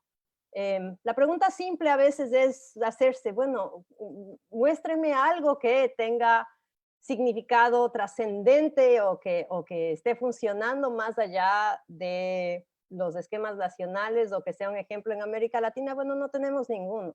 Entonces, por lo tanto, no podemos decir que tenemos un ejemplo de estatalidad pasada siquiera, de la cual vamos a tratar de construir algo porque no hubo. Entonces, no se puede un poco empezar desde ahí. Lo otro, la pregunta de Diego también giraba en torno, bueno, no hay confianza en el gobierno, y sí, no hay confianza en el gobierno, en parte porque en los últimos 30 años, por lo menos, siempre el gobierno ha tratado de imponernos una forma de Estado o sus formas de Estado. Esteban decía el neoliberalismo, bueno, yo también decía el estatalismo, y eso no caló. Entonces, a menos que uno negocie o pacte, y la forma como los estados europeos, incluso el canadiense, tiene un estado que funciona, es porque lo negoció, y lo negoció muy duro a veces, con muertos de por medio a veces. No es que llegó un ser iluminado que se llamaba John MacDonald y lo hizo todo y entonces fue el padre de la patria. Eso no es cierto. O sea, hubo muchos muertos, muchos caídos, indígenas de muchas nacionalidades en Canadá que murieron a través de eso, incluso mestizos y colonos. Lo mismo pasó en Alemania para tratar al mismo tiempo de responder la pregunta de Iván. Yo no creo mucho en la cultura política y sí, en eso coincidimos con Pablo, de que somos así, no hay remedio, no pasa eso. La construcción de Estado es una serie, es un mecanismo que tiene que ser interactivo, iterativo, tiene que construirse por largos periodos de tiempo de generación de confianza. Tal vez en el gobernante, pero luego tiene que generarse confianza en algo más. En el sector privado, bueno, es que siempre nos abusan y todo lo demás. Bueno, o sea, no va a funcionar si es que va a ser siempre así. Si es que no tengo confianza ni siquiera en mi vecino. Si es que no le quiero dejar pasar a la señora que vende humitas por mi calle porque me va a contaminar o cosas así, como ya ha pasado. No somos generosos cuando se trata de construir Estado y yo creo que la forma de también tratando de contestar la pregunta de la coyuntura de cómo este gobierno va a generar algún tipo de soluciones, bueno, el sector, yo diría, tiene la labor de liderar la coordinación hasta que le toque gobernar, que supongo que todavía se ajusta al calendario de mayo del próximo año. Y mientras eso pase, tiene que hacer lo que pueda para generar este capitalismo coordinado, porque de otra manera no vamos a salir. Y eso implica negociar una serie de medidas, no mandar un paquetazo y nada más, sino negociar una serie de medidas. Y la solución, para contestar específicamente la pregunta de Diego Mancheno, y por eso empecé mi intervención con eso, es generar confianza de abajo hacia arriba. Dado que el gobierno tiene tan baja popularidad y tan baja también confianza entre los ciudadanos, va a ser imposible que ellos lideren una salida per se. Tiene que ser un conjunto de actores, los que nos gusten y los que no nos gusten. Y bueno, supongo que Pablo va a contarnos quién es el diablo en todo este paseo, que también le preguntaron. Me gustaría saber, pero hay que negociar. Y si no negociamos, no salimos. Gracias, Grace. Vamos con Esteban. Bien, sobre mis preguntas en particular, bueno, antes de responder a las preguntas sobre lo de Diego Mancheno, Diego, no sé qué es lo que te produjo pensar que nosotros estamos opuestos a los diagnósticos. Creo que eso no... Es absurdo pensar en que se puede dar una solución a un problema sin entender de qué problema estamos hablando, y eso es el diagnóstico.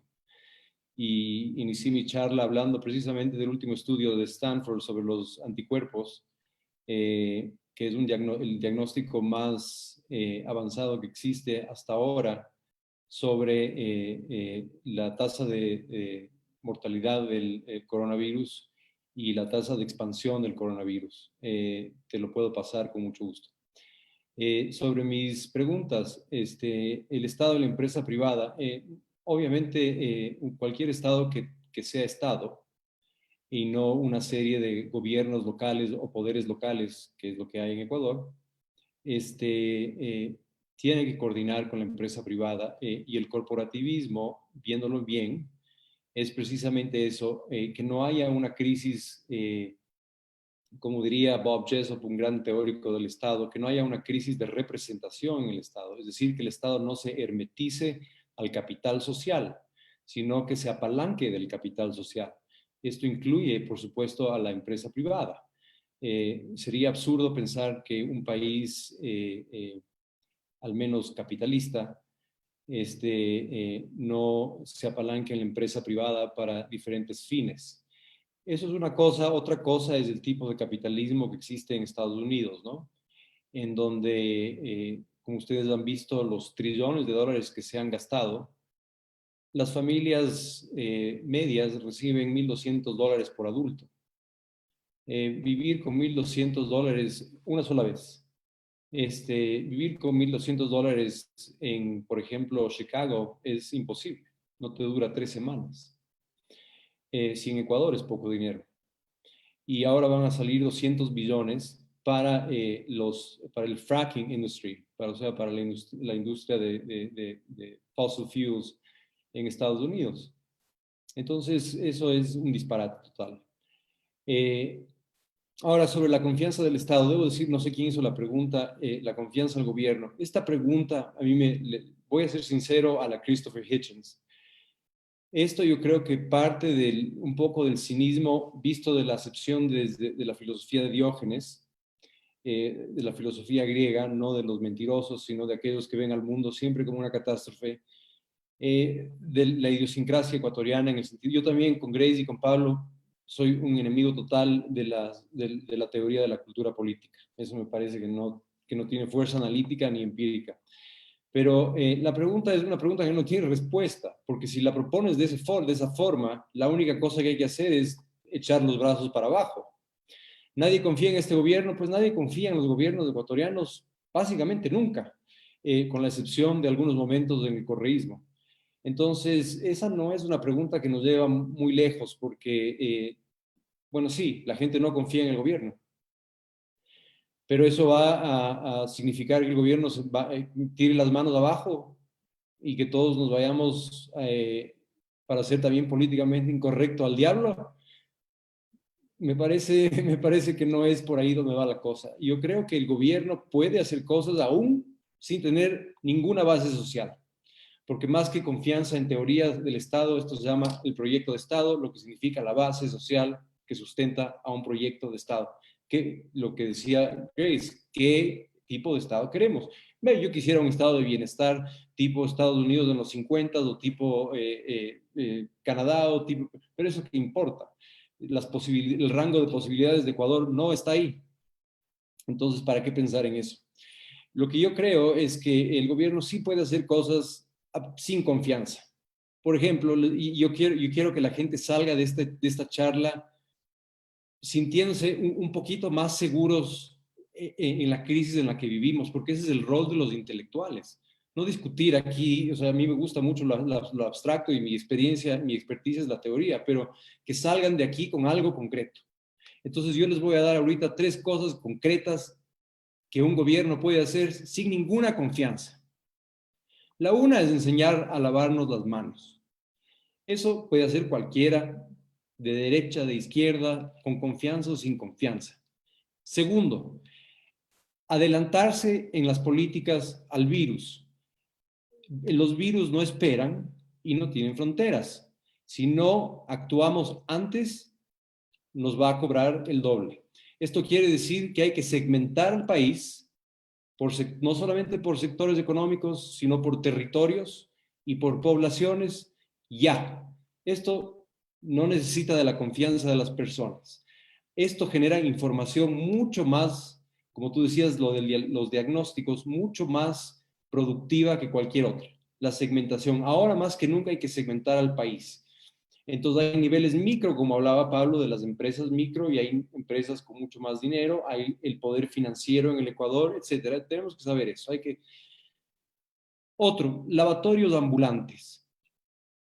hay gente sin empleo en Ecuador que se les ponga a trabajar con lo mínimo posible que se pueda dar el Estado para que haya lavatorios ambulantes en todas partes en donde se sabe que la gente va a salir a la calle porque si no se muere de hambre.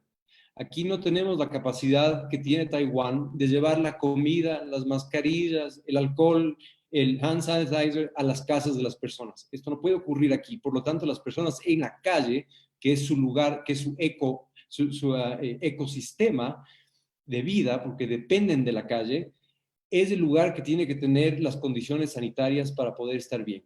Y lo tercero, sin confianza en Ecuador, hacer una orden para que los productos ecuatorianos estén primeros en las perchas donde se compra comida. Porque necesitamos que la producción ecuatoriana se priorice, pero no a palos, sino bajo la elección educada de las personas. Y cuarto, educar masivamente a las personas en cuestiones básicas que no tengan nada que ver con la política electoral, ni con el partido político, ni con nada. Y por eso les dije, ¿cómo usar una máscara? ¿Cómo lavarse las manos? ¿Qué significa la distancia? ¿Por qué este virus, por ejemplo, por qué los guantes de látex pueden producir más contagios y no menos contagios? Andar con guantes de látex todo el tiempo no es bueno.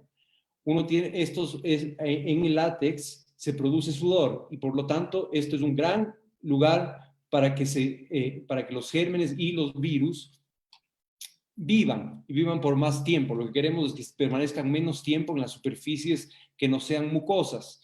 Entonces, el gobierno puede hacer muchísimas cosas sin hablar de ya soluciones de Estado que son más complejas, pero este tipo de cosas no se ven aquí. ¿Dónde está la información? ¿Dónde está la educación? ¿Dónde está la educación de la ministra de Gobierno? ¿Ha leído la ministra de Gobierno este estudio al que yo hice referencia hace un momento? No lo sé, pero parecería que no. Entonces, y por ejemplo, y lo último que digo con esto me callo, Francisca, toda la información que sale aquí e internacionalmente, para aquellos que no somos especialistas e investigadores, es la que sale del sistema de salud casi colapsado de los países en peores condiciones. Esto quiere decir que el coronavirus realmente nos ha alarmado de una forma probablemente exagerada. Veremos esto en 3 o 4 años. Claro que una muerte debe medirse siempre en términos absolutos, no relativos, ¿no? Una muerte es una tragedia total y esto es así, ¿no? Entonces, por eso es complejo. Pero también otra cosa del coronavirus, ¿por qué el gobierno no nos puede decir que aquí hay una responsabilidad mutua? Porque hay gente que dice, no, a mí no me importa si yo me contagio. El problema no es que yo me contagie, el problema es que yo me contagie y contagie a los demás. Entonces, esta es una cosa en la que dependemos los unos de los otros.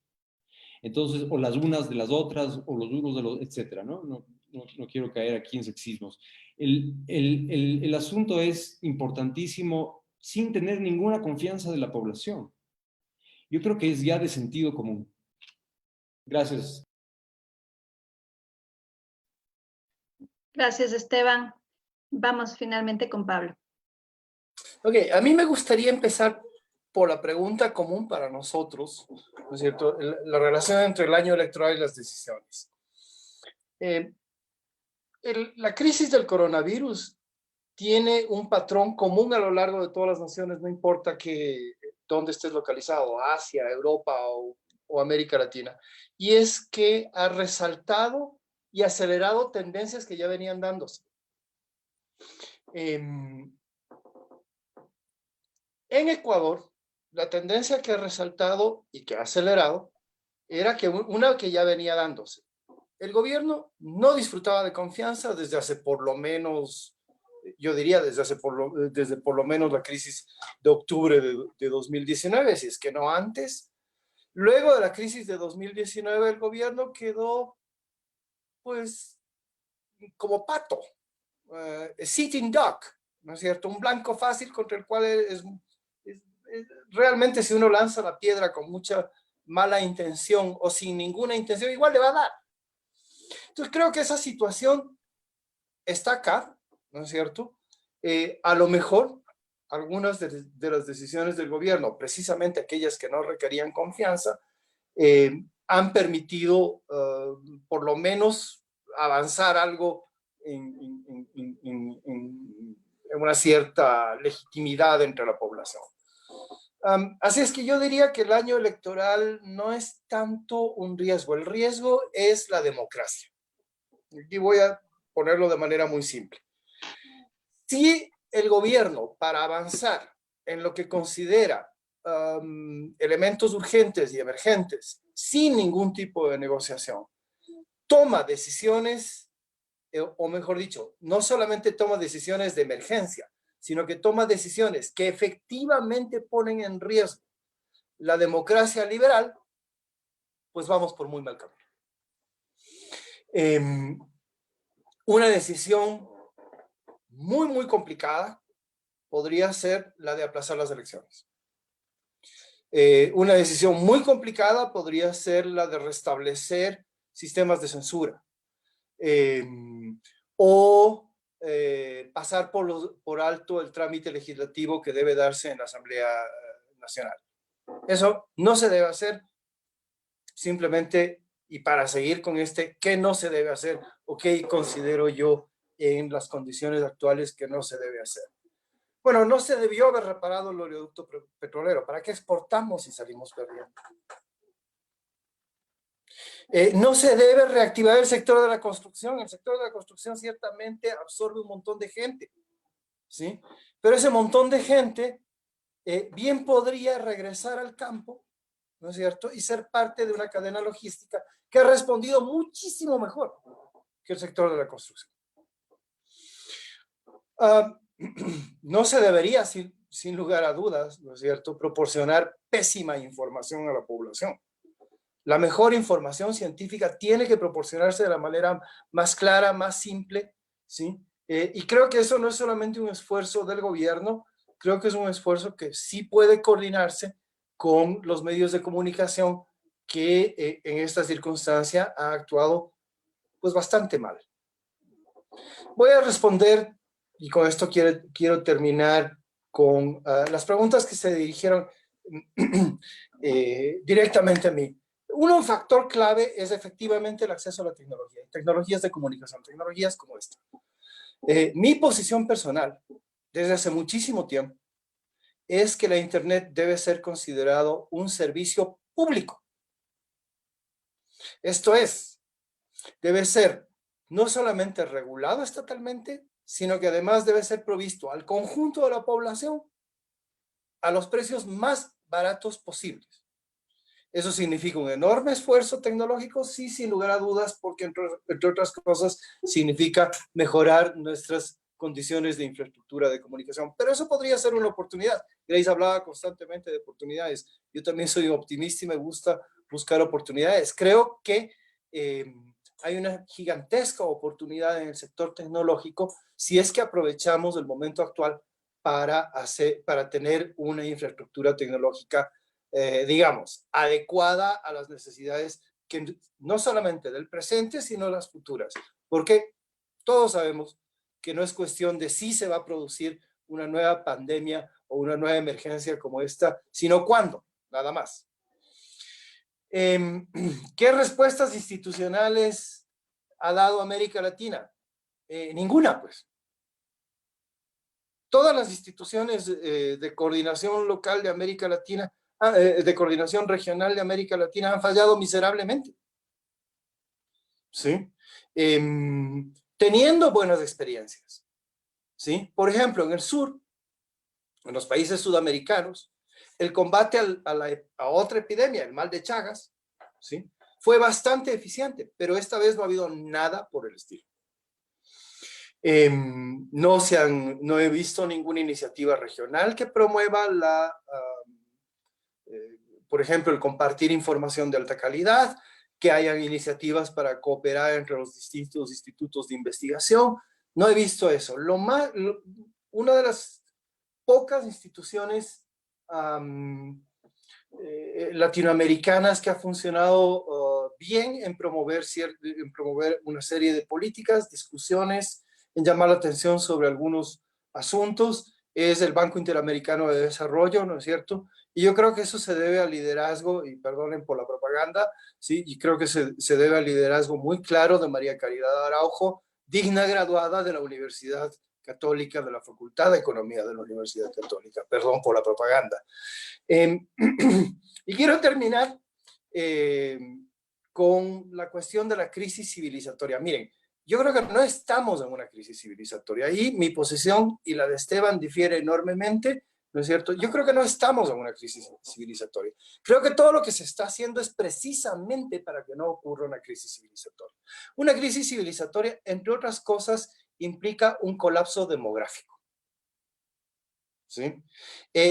Y aunque tenemos, creo que alrededor de 2.500.000 muertos en todo el mundo, para un mundo de, no recuerdo exactamente, pero algo así como 9 o 10 billones de habitantes, es una fracción 7.6 millones. 7.6 billones. Igual, es una fracción mínima de la población. Si vemos incluso, pero esto llama la atención nuevamente sobre las capacidades de respuesta de los sistemas de salud. La tasa de mortalidad no depende tanto de la virulencia, por decirlo de alguna manera, del virus en sí mismo, sobre la cual además sabemos muy poco, sino de cuánta eficiencia tienen para responder los estados, los sistemas de salud nacionales. Yo les invito a todos ustedes a que entren a la página de BBC, ¿no es cierto? Y miren el pequeño video que colgó Boris Johnson luego de que casi se muere. El mismo Boris Johnson que 2 meses antes de esta crisis había cortado en algo así como 10 o 15% el financiamiento del Sistema Nacional de Salud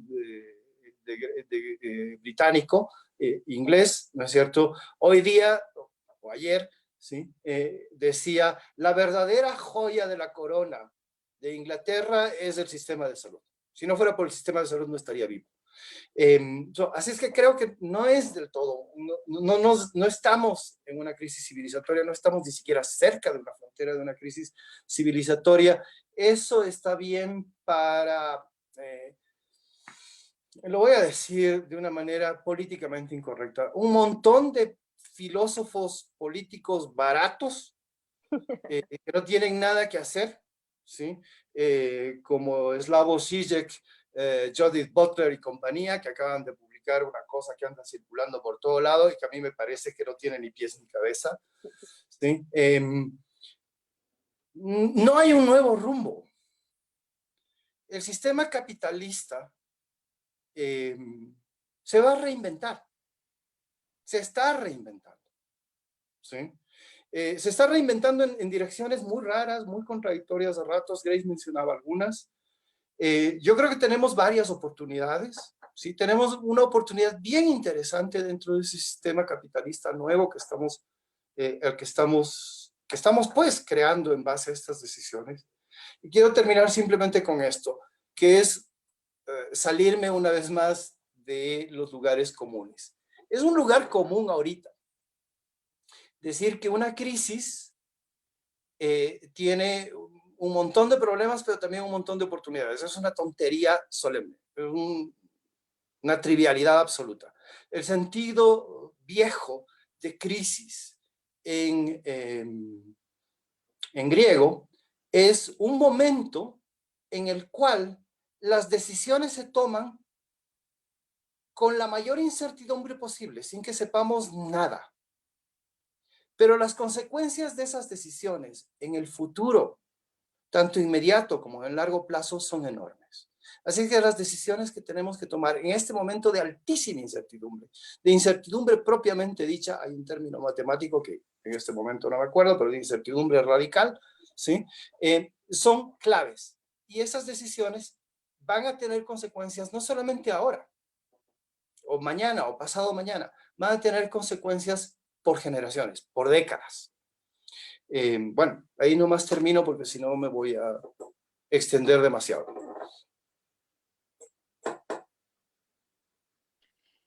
Muchísimas gracias a los panelistas. Creo que tenemos unos minutitos más. Entonces yo solamente quería consultarles si es que ustedes tienen reacciones de querer volver a decir algo para cerrar o pasamos ya al cierre. Grace quiere hablar. Okay.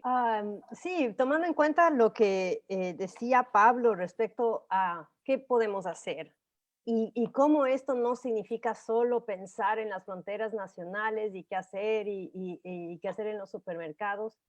Y me acordé de una de las preguntas que acabo de ver en el panel también, que estaban dirigidas a mí, solo que me la han dirigido en forma privada. ¿Qué hacer concretamente? ¿Cómo pensar el Estado? Y solo les quiero contar una cosa, cómo buscar formas de ayudarnos. Ahorita en el Asia-Pacífico, y tiene razón Pablo, no ha habido mecanismos de concertación prácticamente.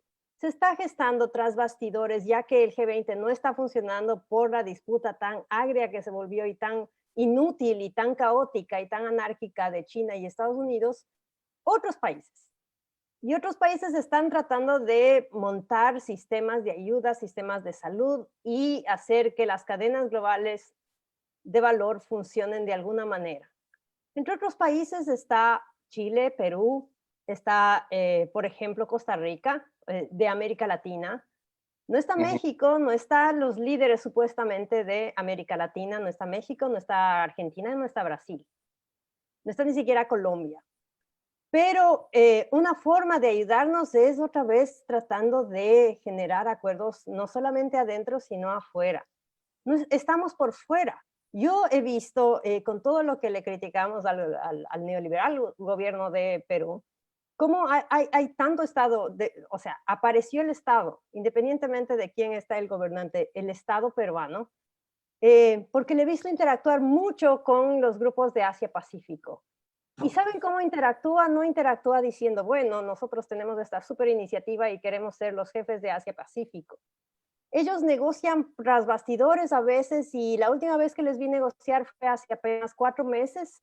Ellos estaban tratando de usar toda la tecnología disponible en Asia-Pacífico, especialmente en Japón, para llevarla a los puertos de Perú y hacer una infraestructura de la tercera ola de 5G, para mover desde ahí grandes cantidades de mercancía para todo el Asia-Pacífico, o sea, ganando una ventaja comparativa enorme.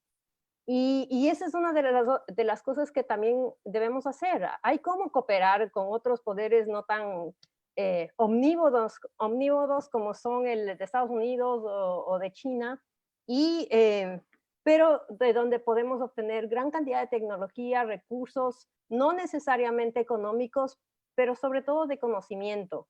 Y ese es uno de los puntales para volver a debatir cosas de a qué estado vamos a ir, cómo vamos a salir de esto. Y eso no es un drama civilizatorio per se, pero nosotros lo podemos volver uno si es que no actuamos en consecuencia. Yo creo que eso nada más quería añadir por el momento. Gracias, Grace. Vamos con Esteban. Sí, 3 cositas nada más. La primera es, Pablo y yo jamás hablé de una crisis civilizatoria. Fue alguien más que lo hizo. Yo tampoco creo que estamos en una crisis civilizatoria, aunque creo que te equivocas, que para tener una crisis civilizatoria, una condición necesaria es un colapso demográfico. No hay tal cosa. Ni teóricamente ni empíricamente. Los decolonialistas no tienen eso como un elemento definitorio de una crisis civilizatoria. Eso por un lado. Por otro lado, Grace, yo creo que no hay que trivializar lo que hay que hacer en los supermercados. Yo creo que eso es muy importante, porque aquí los supermercados no son como los supermercados en Vancouver o en Victoria Island, para nada, tú lo sabes. Entonces yo creo que esto es muy importante. Y aquí el ecosistema de la gente que vive en Ecuador es la calle. No es la casa cómoda de un barrio donde hay foxes y deer y cosas así. Ese no es el ecosistema del Ecuador. Como decía Pablo, la normalidad de los ecuatorianos es muy distinta entre ecuatorianos y aún más entre ecuatorianos y canadienses. Como tú sabes, yo viví ahí muchos años y sí, efectivamente, yo viví en un barrio donde habían venaditos y conejitos y una maravilla, no había paredes entre las casas, por supuesto. Sí, bueno, pero esto no pasa aquí. Aquí hay paredes entre las casas. Aquí no se asoma un zorro en la ciudad ni por coincidencia. Entonces, lo que pasa aquí en los supermercados sí es muy importante. Y quién produce qué y los controles de capitales, tú dices que no son posibles en el mundo contemporáneo, sí que lo son. El Brexit es uno de los ejemplos más importantes de eso. Una de las razones principales del Brexit fue escapar los controles de capitales de la Unión Europea. Por lo tanto, sí que se pueden controlar los capitales. Evidentemente no se puede controlar toda la movilidad del capital, eso es absurdo, pero pueden haber dispositivos de control de capital efectivos y más aún en cuestiones de emergencia. Y yo creo que el resultado de esta conversación debe ser unir lo macro, lo abstracto, la teoría, con lo micro, o sea, es decir, con lo que se hace en los supermercados. Para mí, en relación a lo abstracto, en cambio, no hay, como tú decías, Grace, al principio, una confusión sobre lo que es el Estado, el gobierno. No, el Estado no es el Partido Social Cristiano, o el partido este, o el partido X, o esto. Eso es estado con gobierno y peor, Estado con partidos. Los Estados no son partidos ni gobierno. El gobierno es la fuerza cinética del Estado, eso sí, pero el Estado son la forma en la que se organizan y se reorganizan los aparatos estratégicos de un tiempo-espacio, ¿no es cierto?, determinado. Eso es lo que es el Estado.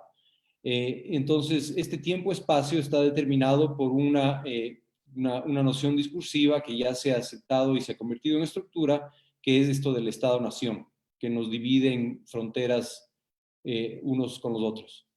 Eso, y entonces no hay que, yo creo que no hay que trivializar lo de los supermercados y tampoco creo que estamos en una crisis civilizatoria. Yo esperaría que estemos, porque una crisis civilizatoria podría devenir en una concientización real de los próximos riesgos que vienen en un futuro. Y no estoy hablando aquí de Miñolo y de no sé quién y no sé cuánto.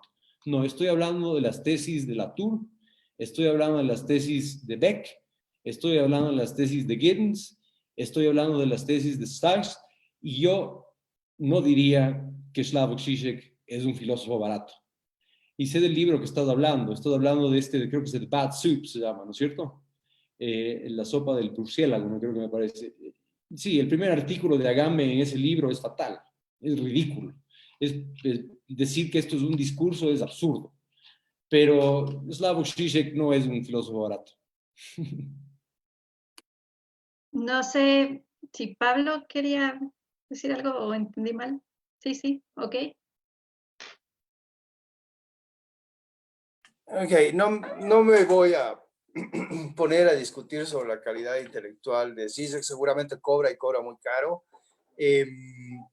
Sí quisiera retomar simplemente una cosa que yo creo que es bien interesante, y es que yo creo que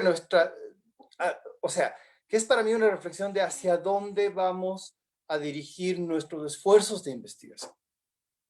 Yo creo que nuestros esfuerzos de investigación tienen que dirigirse hacia, primero, las afectaciones de la vida cotidiana, ¿sí?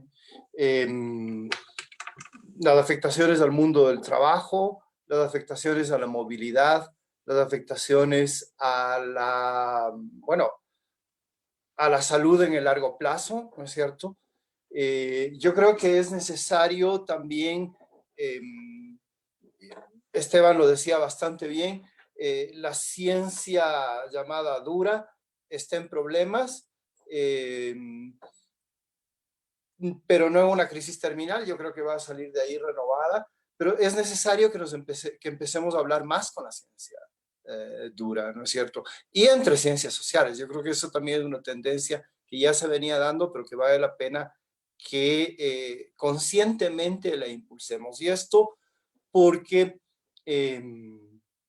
precisamente porque las opciones, porque las decisiones sobre el futuro son claves, y decisiones mal informadas normalmente son malas decisiones. Creo que el otro aspecto que vale la pena retomar, y esto lo digo con un gran grano de sal, ¿no es cierto?, con mucho escepticismo, es la necesidad de encontrar comparaciones ilustrativas, comparaciones útiles. Grace mencionaba, ¿no es cierto?, estas comparaciones regionales que se pueden hacer, ¿sí? Para mirar distintos modos de respuesta. Yo insinuaba, ¿no es cierto?, una comparación entre distintas variedades de capitalismo. Creo que es importante comparar también distintos niveles, ¿no es cierto? El patrón, como dije, el patrón internacional, la data que tenemos indica que hay ciudades que son foco, que son outbreak. Y ese es más o menos el patrón en casi todos los países durante esta crisis, ¿no es cierto? Algunos se ven con mayor intensidad, por ejemplo, en Nueva York es muy claro que no es lo mismo vivir en Queens que en otro distrito, ¿no es cierto? En fin, se pueden hacer una serie de comparaciones interesantes que creo que vale la pena hacerlas, ¿sí? Creo que vale la pena también tener en cuenta la dimensión temporal. Muchos de estos fenómenos pueden tener la característica de un rayo, ¿no es cierto? Pero un rayo que cae en un bosque para que produzca un incendio requiere de una acumulación de procesos que no son inmediatos, que pueden haber tomado, ¿no es cierto?, varios años en generarse. A mí hay una comparación temporal que me la acaba de sugerir la Grace indirectamente, que me parece bien interesante. La literatura secundaria que tenemos sobre el Ecuador en la primera Gran Depresión, ¿no es cierto?, indica que la reacción fue crear o intentar crear un corporatismo que no llegó a cuajar, ¿no es cierto?, pero que nos dejó con este tic de encontrar culpables y hacer de todo momento la foja cero.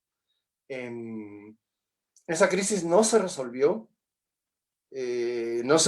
sino, yo diría, hasta, bueno, prácticamente hasta los años...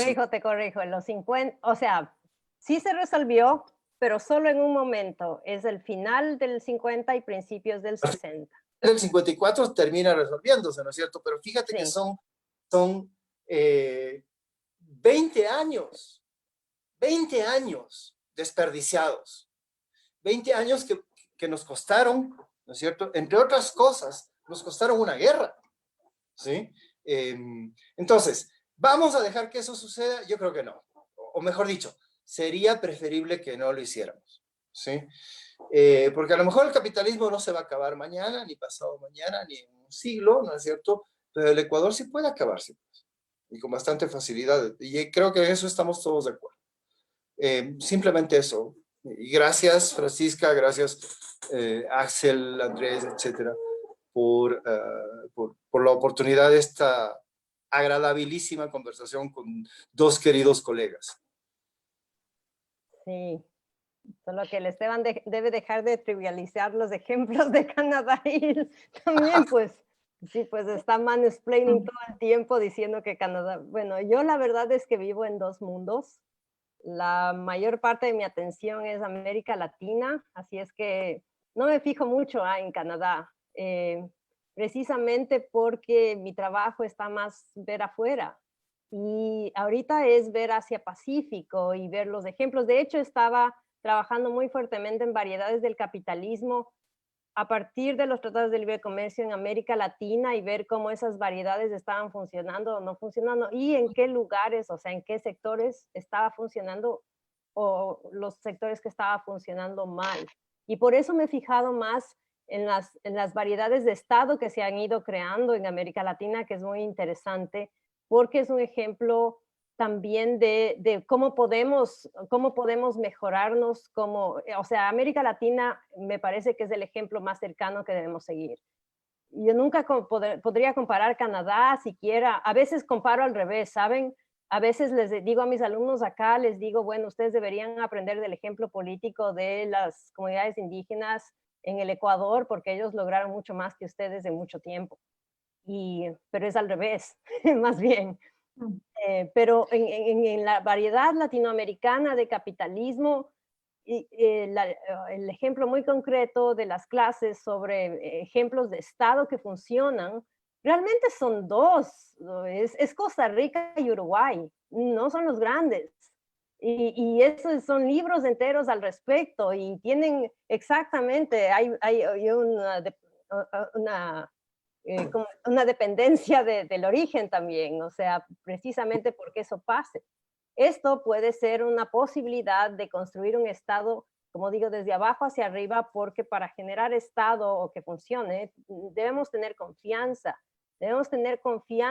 y manos abiertas para justamente pensar en los que más necesitan, no pensar en nosotros o en la clase media que va a trabajar pobrecita nosotros desde online y de nuestras casas, no, sino de la gente que vive del día a día, que no ha podido mejorar sus condiciones de vida o que su mejora ha sido demasiado frágil para durar en el largo plazo.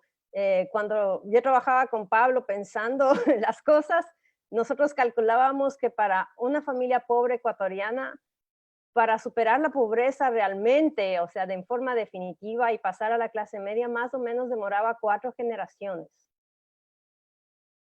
Y yo he podido ver eso en mi familia, he podido ver eso en mi entorno cercano, es más o menos 4 generaciones solo para pasar de la pobreza a la clase media más o menos acomodada, más o menos, nada más.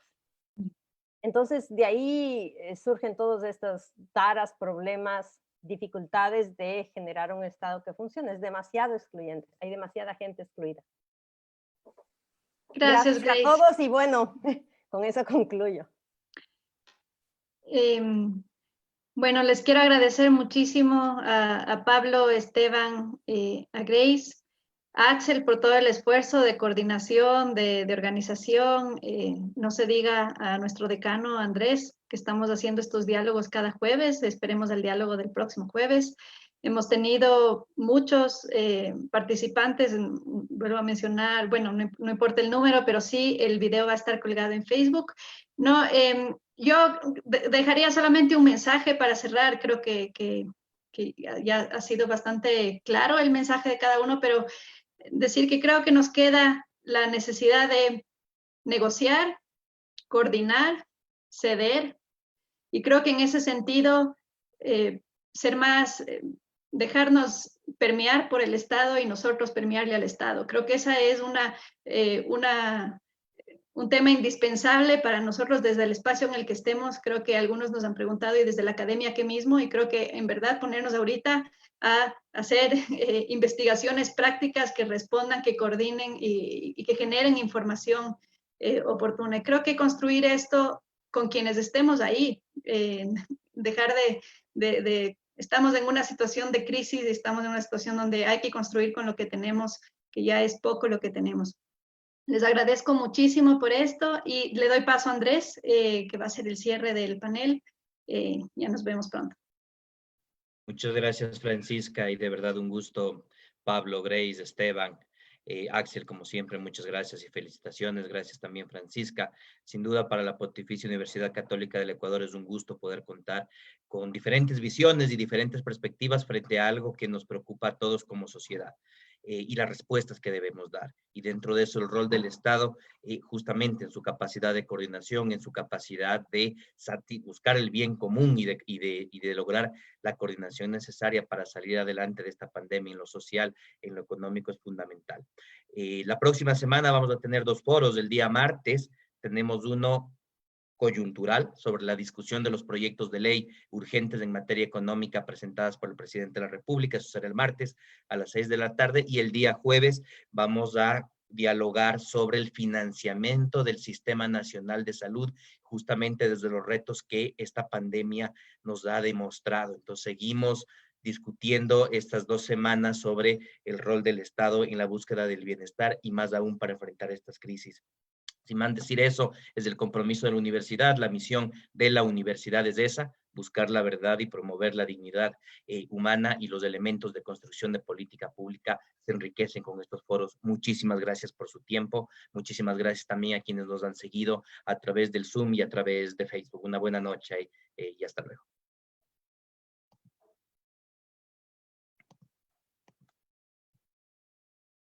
Chao, buenas noches.